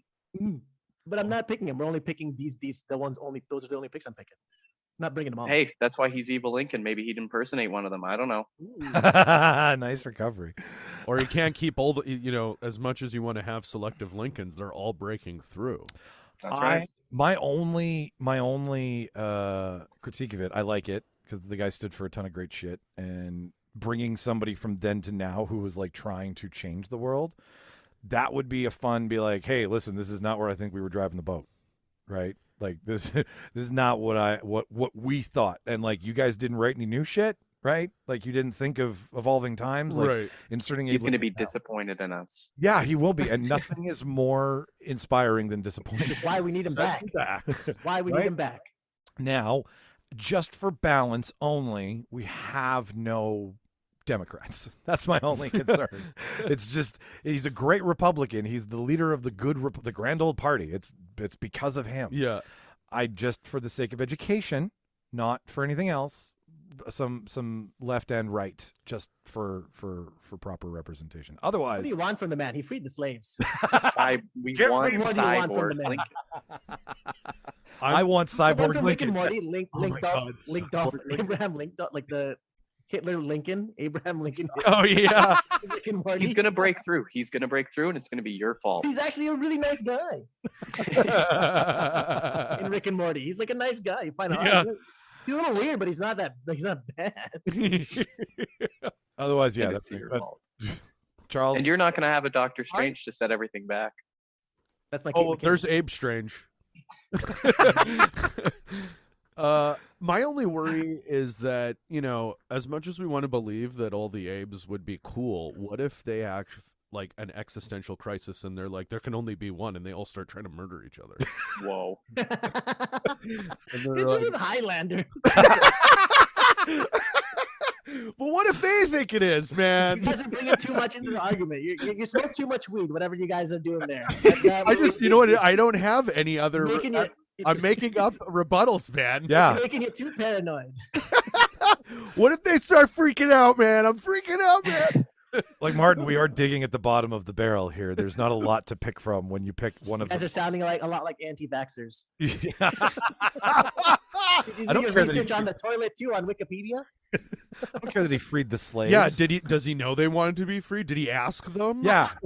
Was there consulting involved? just I walk. think we're gonna have to mark this. Yeah, this one definitely. This is marked. Yeah. Oh, yeah. All right, fair enough. Oh, it's good. I like it. Are we all? Also, I think you thought of space because the Lego Abe can go anywhere. Really, Yeah, he can just be in someone's hand. I like Lego Abe. yeah. Lego my ego. I do. Lego my ego. I will say too. I did love your shout out to Clone High. I missed that show. Yeah. So Deep that was cut. good. That Yeah. was good. It's coming back. Yeah, I'm very excited about that. I'm pretty sure they said all the original cast is. It's coming back. Jimmy, are you ready? Yeah. Oh no, I'm ready. I'm definitely. Yeah, I'm ready. Okay, so I followed the rules. I'm the only one that's gonna pass the history report, so it's fine. Whatever. I'll get an A. You guys will get competent C minuses. That's fine. Please get degrees, It's whatever. baby. It's whatever. I don't love care. being told this from a guy like he's driving a helicopter. Like every time you like, it's amazing when you give shit with those headphones on. Go on. Whatever. You know what, Michael? Okay, shut up. Baby, can you hear us in your shoes? There's a huge accident on the 401 right now. Go on. I'm sorry. Black Hawk down. Hate Black it. Hawk down. I hate it here. This place is a fucking prison. All right, Bullshit. get up the floor. Gentlemen, let's behave. Going back in time, and I'm gonna get actual historical people that are gonna be interesting and fun. And fuck you, Martin, because I opened it with Blade from Blade Trinity, not Wesley Snipes. He preferred to be called Blade on set, so that is what he is. He is actually Blade. So you're not just getting an actor. I have beaten the system here and found a way to bring actual Blade back. Not an actor playing him, you understand. Not Wesley Snipes, Blade, the Blade. These kids are going to be very excited. And any Bill and Ted knows you have to have at least one swordsman. So why not have two? I've picked, is it Ralph Ineson, the guy from The Witch? You remember him? I didn't pick that character, though. I picked Ralph Ineson from Green Knight. Yeah. You know why? Think about how convincing he is.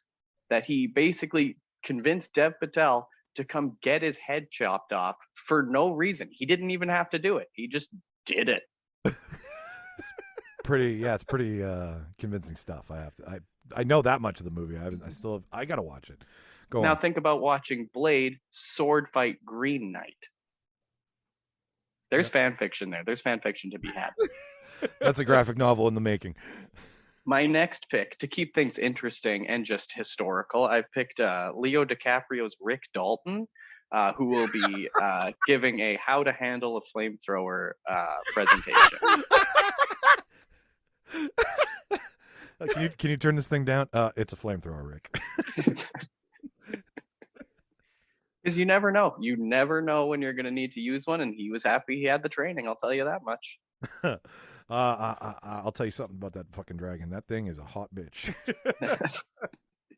You're damn right. Next, and maybe he won't be like. See, I'm going to try to keep a balance here, and maybe have a sword fight after this. But to discuss business ethics, I will have Michael Keaton's Ray Kroc from The Founder. Nice, very nice. I love him in that movie. That's right. Everybody loves The Founder. I didn't think I would. I love McDonald's, but I didn't think I would go in and see a movie about McDonald's and also like it. But it's the exact same things that McDonald's has. It's consistent, and you knew exactly what you were going to get, and you got it, and you liked it. Yeah, that's like they made the movie. Exactly. Now, I'm realizing Almost I like blew they through founded this. the movie. That means you have to vote for me. And as my Rufus, I've actually picked someone because I actually put in some time and effort and thought about it. Unlike some people here, I've picked Daniel Radcliffe from Guns Akimbo. Why? Because he handled possibly the most stressful situation ever, and what's more stressful than the world ending? Is he in the bunny slippers or no?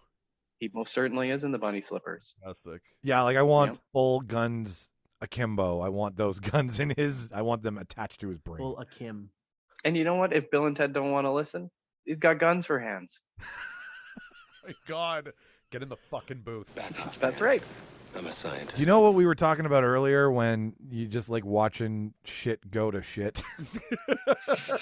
Like with reality television, I feel that this would be one of those I love your picks, but man, the animosity in the room towards each, like, you've got a sword fight, kids. You're gonna sword fight. There's a sword fight in Bill and Ted. Joan of Arc and I don't disagree. Genghis Khan sword fight. It happens, and there's no animosity there. Genghis Khan doesn't even conquer anybody. He's just happy to be there. Again, I was just making up a fucking reason I didn't like it. Yeah, I like sword fights. I'm worried about the lawsuits that'll happen. Yeah, you're worried about every lawsuit. I think Rick Dalton. It's dangerous. Like, they got flamethrowers, and you're bringing it to a school environment. Flamethrowers, swords, weapons. Oh, I'm sorry. I'm sorry we don't have a team of I yo-yoers don't giving a think your guys are presentation. gonna get. Sorry, Jimmy. I don't think your guys are gonna get through, like, because in the States, if you've ever been to school in the States, Jimmy, they have metal detectors. I don't think your guys are gonna get past the metal detectors. Dalton will just set him on fire. Yeah. Like, who's gonna stop him? Who's gonna stop the Green Knight, Martin? Bob with 2 kids and a mortgage, who's training to be a cop at night, going to night school. That's who you're gonna kill, Jimmy. That's who you're gonna Night kill. cop? Just a dude trying to make some dough to feed his family. It's in that class. I like the fantasy of it. I like how It's historically accurate. yes, very much to the textbook. And I like how here's what I like the most. I like how he remade the movie, as he says, by following it. Like, I listen to the fucking rules. Yeah, he did. He took me literally. Technically, you didn't pick any biopics. You picked, like, fictional characters, which are Green Knight's arguably a biopic. Green Knight is a poem from another time about a story. It borders on it, but Martin does have a point. It's an even Hollywood's alternate reality, and Blade is a real person. by all definition of what happened on set for that film. Yes, Blade. And so is Ray Kroc. So, Blade. I think the business acumen from Ray Kroc is impressive. Like, watching the movie, you'd find out like how he was like, I'm going to use real estate to steal this company underneath these two guys. And the beautiful part is, you think that's going to be the most boring part, but then you're like, wow, I really learned something here today. Well, you know what? What's going to be the best? He'll just bring people McDonald's. Who That's right. doesn't love that? He stole McDonald's from Drew Carey's brother, and then he became the Zodiac killer as a result of it. I So. was trying to tie that in earlier. Did it? Did it? I'm honestly more afraid of Rick Dalton being with those kids. I think he's gonna just tell them, like, "What are you doing here? Education's stupid." Yeah, he's a day drunk. Yeah, he's gonna tell them to just get out of education. Oh, so you don't believe in telling children to follow their dreams? After education, you hate children? I hate them? That's weird. You don't want children to be safe? You don't want them to have proper training with a he's telling them flamethrower? to follow their dreams, then he's gonna flamethrow them. So you'd rather children not know how to handle a flamethrower if it comes their way? Yes, he would. That's exactly what I think. I would saying. rather them not need to know because they're not around a flamethrower. And what Flamethrowers are statistics do banned you by have the on Geneva this? Convention. Just saying. The fire That's marshal. right. I'm learning that we all have a different level of children around flamethrowers. I like that. And all our schools would be badass if we could run a school. Yeah. Oh my God. The laws of common sense do not exist in our. If it's for educational purposes, I'll allow the flamethrower and that night. Thank you. All right. No, did he mention that the kids are wearing safety goggles, so it's fine with the flamethrower? Got it. Okay. Yeah. Totally makes sense. Goggles, people. Okay, Jimmy. Is there anybody else before we go to vote? No, I'm satisfied. All right. I am satisfied. I am very satisfied. So, ladies and gentlemen, we're gonna go into the voting cone of silence. Fuck, I gotta sit down and think of a better name for that. And We're already sitting down. that's Yeah. true. I just gotta think. Michael does the whole podcast standing. I have a standing desk, guys, because He flamingos the whole I'm time. a health risk. We're gonna go and vote, and we'll be right back.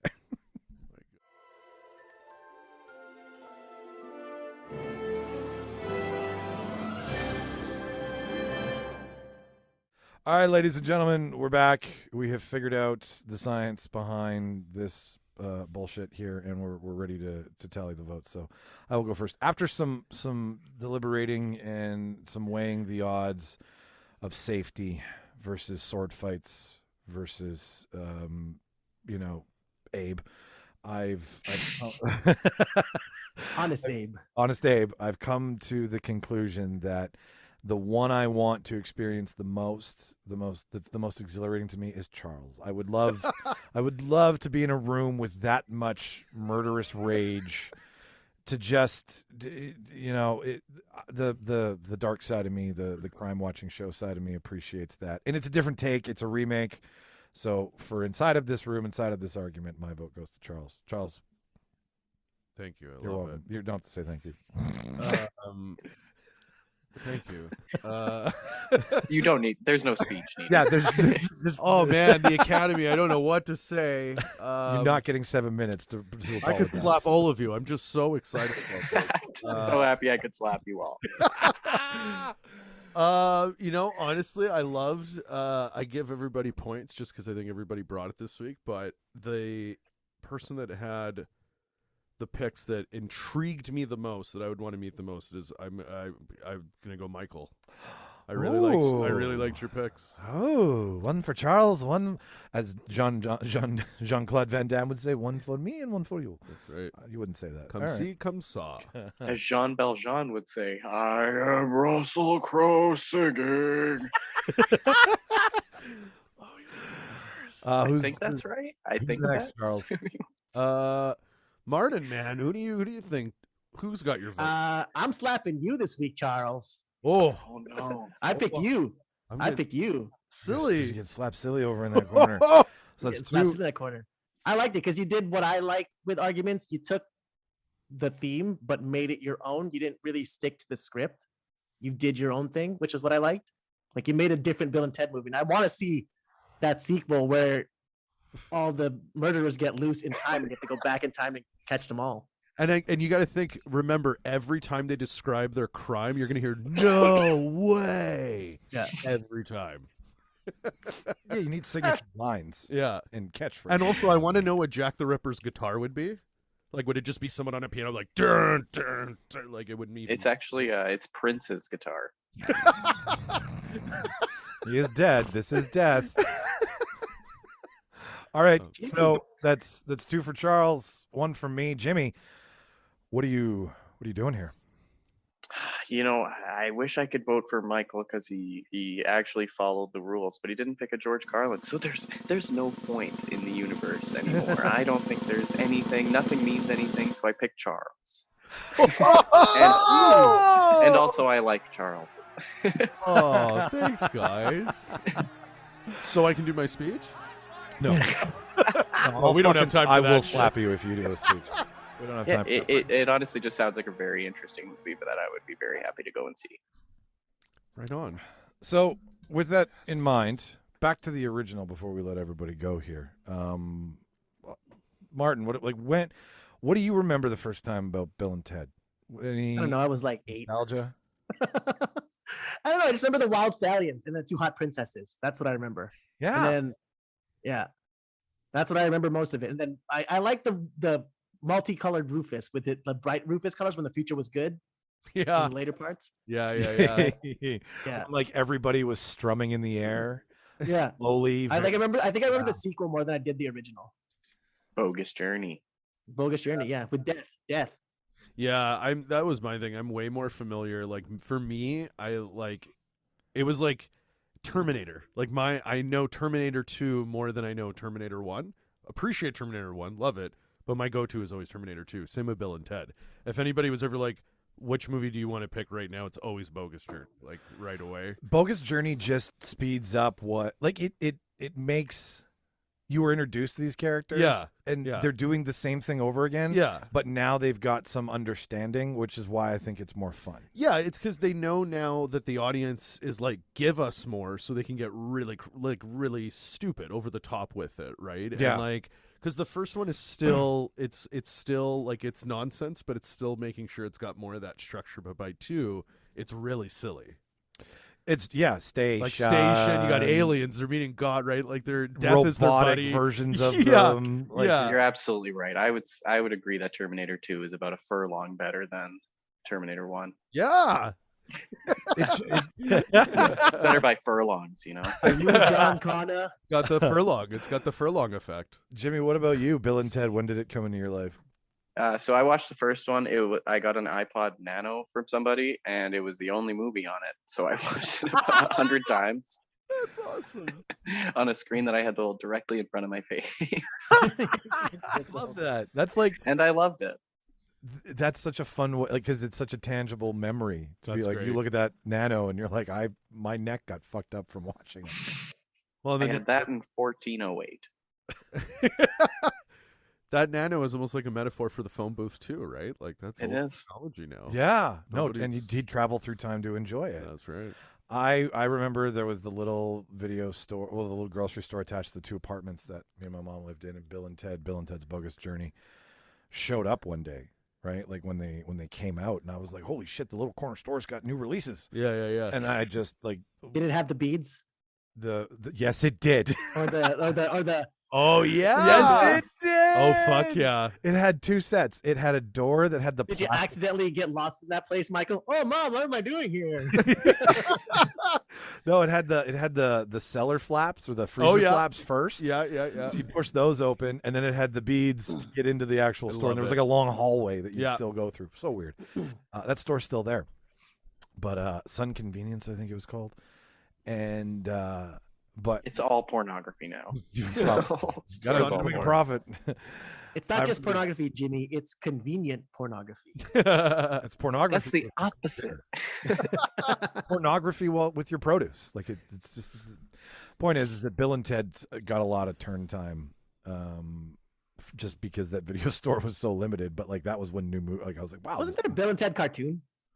Yeah. Yeah, I think there was. Yeah, I think it, Bill yeah, and there Ted's was. Excellent Adventure. Like I can't remember. That song's coming to my head for some reason. It's like I think it was a no, I cartoon. think you're right. I'm pretty sure there was. Let's So go. wait, you're gonna tell me that Bill and Ted were passing math and science? Like they had no other problems in school. It was just history that they're having these issues. Every other teacher was just gonna Jimmy, pass them. because according to you, they went to a school where they were told they were special in the States. So How I forget. You don't They need had one what you teacher. do.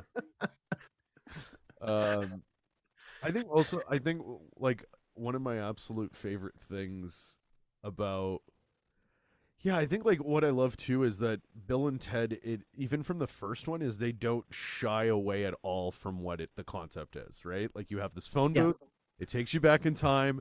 We're gonna give you a little bit, but really it's them that you're just like the kids in this candy store, like they are. it was like a stoner movie, wasn't it? Enjoy it. Kind of like It is. It is a one stoner of the, movie one of the without early them stoner being- movies. Yeah, it's like a stoner movie without them being, say, stoners, because it's never alluded to. It's but stoner humor. It is. It is. without the stoned. Yeah, because they're like characters. burnouts. That's what they're like seen as, right? Like, Well, and, okay, But so- they're stone sober the whole time. yeah, totally. yeah, 81% tomato meter, and 75% Wow. audience score. That's Whoa. 54 ratings. The on- tomatoes is higher than the audience? Yeah. Wow.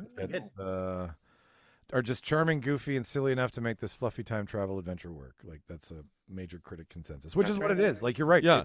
They know not to take themselves too seriously. They know what was on paper when it was made. They know what audience they were going for, and that's why it remains a cult classic, because it's like, oh, from the studio down, they knew that this was going to be for this audience, and that audience ate it the fuck up. Well, and like up until them, even Back to the Future, it seemed like time travel movies always played with the same plot of like, they change something in history and it fucks everything up, right? Because now even you Back need to the save your Future- history grade. Whereas with Bill and Ted, that was never an issue. No. It was just them being like, we need you. And and it doesn't change the course. It doesn't, like, they literally take princesses out of that time era, bring them back, and they stay with them. And you never hear about repercussions or anything of like, that ruined this whole timeline, whatever. That's what I kind of like about it, is it's the fun aspect of the time travel without kind of that responsibility of like, you're going to change time and ruin this, or this person won't be born now. Like, that was all thrown out. It was like, let's just put these two kids, time traveling and see what happens kind of There's thing. no Doc Brown ruining my fun. Right, because even in the second one, it's still Is not that about what that. Doc Brown did for you in that movie? He ruined Well, he the was, like, fun. he was governing Marty's adventure, Why right? do you keep he was buying like, uranium from terrorists, Doc? no, I'm but he's the guy who's like, nope, don't turn the speaker up too loud. Nope, don't go here and do that. Like That's why Rick and Morty's so great, because in Rick and Morty, it's Morty who's the one who's saying no. Don't do Yeah. that. He's like, fuck it, let's do it all. Yeah, that's right. Yeah. And like you look at Rick and Morty, that spun off of that, the cartoon you mentioned that spun off of Bill and Ted. Like it has that cultural. It's more than just what it was. The death stuff in the sequel is it's just so. This is how we start the film. Also, I do love, even till this day, and I think production-wise too, that whole scene of them in hell and living through their nightmares. That shit fucked me up as a kid. Like, totally, man. Especially, like, not even just their things. It's like them in those little tunnels, and they have to crawl through the tunnels, and then when the drill sergeant's chasing through and everything, like, that shit scared me when I was a kid, legit. Like, they did a really good job how they filmed it and everything. The coloring of it, where and it's Alex Winters is the grandma. Oh, that's interesting. In Weird. Bogus, which is like, give grandma a kiss. That's him in makeup.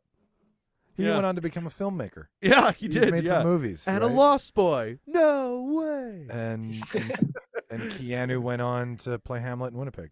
Yeah, that's right. At MTC. Yeah, that's right. Yeah, That's for right. like a 3-month run. Yeah, that's right. Fucking Matrix boy was here. Okay, personally, we'll let's all give it our whatevers out of whatevers before we call this thing done. I will give Bill and Ted to this day still like staying power and all. I give it 8 out of 10 air guitars. Nice. It has a lot of emotional connection. It has it's watching one of your favorite characters that we all love grow up and like watch their career, because as much as Keanu Reeves, I can watch him say something strange is afoot at the Circle K so many times. Right? And no matter how far he gets away from that, that's still enjoyable for me. So yeah, 8 air guitars out of 10. Martin? I have the same thing. 8 out of 10 or 7.5, 8 out of 10, somewhere between there. I don't know. I love Bill and Ted, like growing up as a kid. And I for me, Bogus Journey is my more favorite one. Yeah. Just because I know that better. And I watched it when I was older, a little bit older too. So, but I like the Bill and Ted series. I don't know about I haven't seen the third one. People said not to watch it. So I haven't seen it either yet. It's okay. It's definitely worth a watch. It's like, it's a little difficult seeing them as old as they are and still try to do some of the jokes, but it's like the first 10 minutes, it's kind of like the first episode of that new season of Arrested, where it's a little awkward and you're like, okay, they're They getting have their to find their footing. footing. But then after about the 15-minute mark, there's a big kind of thing of like, oh, this is what the movie's about. And then it's like there's a lot of fan service in it. Okay. Yeah, it's really cool. on Netflix still, right? So Yeah, it is. Yeah, and it's really cool to see who comes back, and they do a lot of fan service. And what's neat too is there's a few. I don't know if any of you guys watch Barry, but the bald guy in Barry. Yeah, love him. He's Hank. He's the best Hank. character. No. He shows up in Bill and Ted, and he's the funniest fucking character in it. Like, he's so funny. Yeah. Okay. Yeah. I think I'm gonna watch that after this. It's Yeah. worth a watch. It's totally worth a watch for sure. Jimmy? Yeah. How many Yeah, air guitars for you? This is an easy 8 for me. I could watch this movie 100 more times if I had to. Well, It, on the mini, on the little. It's the only way I know how. My God, if he watched that on 65 inches, he'd be blown away. Oh my God, they have that version? I'm gonna make You him can watch. see Will Smith slapping death in the face. You In the see the 65 makeup inch come version. off his face. Charles, how many air guitars? Yeah, I mean, honestly, like Martin said too, I think we all kind of agree, like, the sequel is kind of my Bill and Ted, but you can't have a sequel without the OG, and the OG is the reason that we have a legacy of Bill and Ted. Yeah. So, yeah, definitely, I think 8 out of 10 is fucking a great one, and the line that I'll always remember from the first one that just kills me till this day is, what does the teacher say? He's like, to Keanu, he's like, if you can tell me, who Joan of Arc was, I'll pass you history right now. And he's like, Noah's wife? And he's so like, right? Yeah, that Noah's line till wife? this day Yeah, always man. kills me. And I love just seeing Keanu in that role. It's just unreal. He's so young to be So young. to say yes to that early in your career. Yeah. I mean, smart fucking play because For sure. it's just culturally sewed into everything that like air guitar is. Well, and then what I love is the sequel, right? Like it keeps those jokes, like when Death does his, and it's like an old school like bass. It's great, right? Like, yeah, take that bass for a walk. And Death. seeing them like the whole Bill and Ted effect, like Death does the shoelaces are untied to the villain guy, right? Yeah. Like your shoelace, and it's German. Melvin, Melvin. Oh, I am Death. I am from German Death. Fuck. Well, he comes back in the third one, and fuck me is a great. It's the original actor. It's the OG actor. Yeah, I'm watching it. Yeah. I'm sorry. I'm gonna have a quick diarrhea from the McGriddle I ate this morning. Just cleanse. I'm gonna watch it. Right? It's a good. It's weird with the McGriddles. It's like the oil comes out first before the solid. Like the oil runs through my system first. That's what comes out, and then the solid stuff later. Yeah, that sounds about right. It's McDonald's. They had coupons. McDonald's coupons are out right now, boys. Yeah, and they're ridiculous. How can you not? Thanks, Ray Kroc. Hey, Jimmy, do I look like I have an eye patch? Multiverse Martin, Nick Fury. Oh, I like that. Yeah, I kind of that'll do. I just like Multiverse Martin. That could be a cool show. That could be. I already agree. How many Martins can we pack into? Or just let's follow Martin. What's Martin doing in this one? Jacking off the porn. What's Martin doing in this one? Jacking off the porn. What's Martin doing jacking off the porn? I'm seeing a trend here, ladies and he's gentlemen. just like the endless mirror, just looking through each portal, and they're all just doing the same. After the 50th one, what's Martin doing in this one? Oh, crocheting while jacking off the porn. Well, guys, we are right on time to beautiful call this bitch, and I'm gonna go to the pump house on. That's what he calls the bedroom. No, Wow. It's that sounds like a gay bar. It sounds like that's what it sounds like. It's in the Exchange in Winnipeg. Fuck, this is the worst advertisement for somebody. You're going to jail. No, the Jameson Pump House, Jefferson. Jimmy, help me out here. You've heard of this place. Jimmy, help him out. Nah. Take him to the pump house. You're on your own. I think it's safer if I don't. Whatever. It's this vodka distillery or whiskey distillery downtown that we're gonna go check out. I can't remember the name of it for the They have a life. lot of spouts. UK bar. A lot of spouts. A lot of spouts in the pump house. Rachel and Dave are joining us in the pump house. It's gonna be a 4-way in the pump house. Whoa! Yeah, that's fun. Dave hasn't seen the house yet, and we haven't done anything with them since they gave birth to their lovely child. So that's we're gonna go out. That's where we're going. So that's why Party. this thing has to end. Otherwise, we'd be talking about Bill and Ted forever. So I think I can still say this on this one, based on when this will come out. So if this is something that has already happened, I apologize. But if it's not, May 14th at the Handsome Daughter, we're going to be doing a live podcasting. We're going to be arguing what movie or series should have its own themed restaurant. It is a do-over from something we did early in our young career here at the podcast, but it's I believe Jurassic House won that argument. I believe Mark correct on that. Yeah, this guy. Dinosaur themed restaurant. HAUS, like German. Yeah, house. Jurassic House. Jurassic House. Yeah, that's funny. There was Velociraptor strudel, and a lot of Jeff Goldblum unbuttoned. Yeah, a lot of drop chest. All the waiters. Yes, they have to wear. That was the attire, I believe. That's great. Was unbuttoned shirts down to the sternum. So we're gonna be doing that, and we would love it if you came. And if you want to know more information about this, email thereeldebaters@gmail.com. Follow us on social media, Twitter, Instagram, Facebook, at The Reel Debaters Pod. And you will see all of these updates there. And you can get at us if you want to book a table. We might have a table open. We might not, depending on how well this does. So sorry in advance if that's the case. But we got lots of room. Lots of standing room, lots of chairs, lots of shit to enjoy with Charles and Martin. Or Charles and Jimmy. Martin, we're still trying to figure out how to do the appearance thing. That may or may not happen. But either way, we will get Martin in on one of these for one of them as the big head in the background where he just kind of fucks with everybody. I think that would be Martin Baghetti. So anyways, $10 at the door. Everything goes back into supporting the show. So if you want to come support a local podcast and have a laugh and be on it, At the same time, there's gonna be a microphone. We're gonna be giving prizes, doing some trivia. Everybody's gonna be talking. Yeah. More than what I'm doing right now. And so Handsome Daughter, May 14th, 8 p.m. Show goes on. It's gonna be like 2 hours, and doors open at 7. And there's lots of yummy chicken there. Jimmy, am I forgetting anything? No, I think you got it all. Just please don't rely on showing up and hoping there's going to be a table for you and your friends. You should definitely reserve beforehand. You definitely should. Or just come by yourself, but you'll be in good company. Yeah, if you come by yourself, there will be a chair for you. Yes. We will make sure there's seating apparatuses of kind. Absolutely. No, we're old. We don't. Yeah, sure. Yeah, Yeah. fuck. If you know what? You got the VIP treatment. Yeah, maybe you'll see us giving away a pair of tickets for free on our social media, right? Oh. So if you want to follow us and come for free, because you're like, I'm not paying for these assholes, then that could be you. I don't think there's anything. But else. you won't get a chair or a table. Yeah, you'll be standing with weights on your shoulders in the corner. Ladies and gentlemen, thank you for listening. I have been Michael Petrow. I'm Charles Fernandez.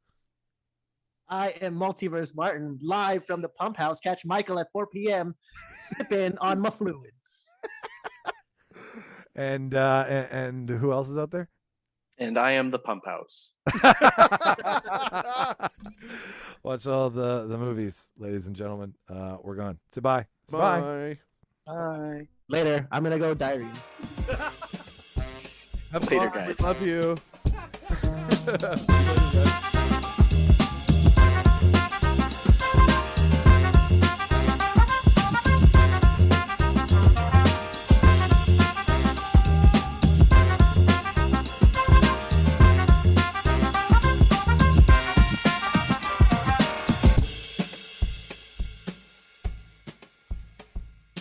Farewell and adieu to you fair Spanish ladies. And just like that, ladies and gentlemen, another Reel Debaters production is in the can. Thank you so much for listening. If this is your first, second, third, fifth, 20th time, thank you so much. But thank you to the first timers, the ones here who pressed play for the first time and took a gamble on us. If you like what you heard today, the easiest thing to support the show is just to subscribe. Hit the like button, the follow button, whatever's in your podcast player. Make it so that we're always there every Wednesday for you, okay? That would be huge. If you want to stay in touch with us, if you want to follow us, there's a couple ways to do that. We're on Instagram, Twitter, TikTok, Facebook. We're slowly migrating to YouTube by putting all of the things we've ever put on video onto that site. There's some surprises coming this year that happened a while ago, but I felt needed to be shared because they're part of the Debaterverse. So the YouTube page is coming. But if you want to follow us, it's at Reel Debaters Pod on Twitter and Instagram. It's the Reel Debaters Podcast on TikTok. All of the links, all of the one-click away things are in the show notes that you've just listened to. So if you want to follow us there, that would be great too, because then you get to stay in the know of all the things that we do and what we're going to try to do this year and what we've done in the past, so on and so forth. So that's how you stay in touch with us. If you want to contact us, it's thereeldebaters@gmail.com. All the spelling for all these things is REEL to keep with the title of the show. So you can send an email to us there, request an episode, want to call out one of us for being a goofball. There's places to do that as well too, like the Reel Debaters website. You can email us, or you can go straight to the website, rate us some Podchaser, it's reeldebaters.ca. And if you really, really liked what you heard and you want to support the show in some fashion that requires you spending money, well, we got a couple ways for you to do that as well too. You can buy our merch at the Prop Shop. It's a store through Threadless, and it's online, and you can order stuff. We've got tons of stuff. We've got our Mass Debater wear there. It's our signature, original, and only line. It's our logo on everything. So you can support us that way. Go to the merch tab in the show notes, or if you just got $1 and you're like, hey, I want to give you $1 and donate it to your cause, there is a tab in the show notes as well too that says donate to the Debaterverse, I think. And if you click on that, it takes you to a donation page where you can donate like $1, $3, and $5, and you'll get something for your $1, $3, or $5. Any more than that's just ludicrous. Luda. So yeah, that's just kind of what I wanted to tell you. That what I said at the end of the show. This is what you should listen to, because this is all about who we are, and now that we've gotten to where we are, we want to interact with you guys more. So these are the ways to do so. This is the way to stay in touch with us. Thank you to everybody again who's listened to the show. Again, you pressed play, you took a chance. That's cool. So without further ado, this is where I said I would talk more, so it's eggs on your face. No, I got nothing else for you. So thanks for listening, and we'll see you next week, and watch all them fucking movies.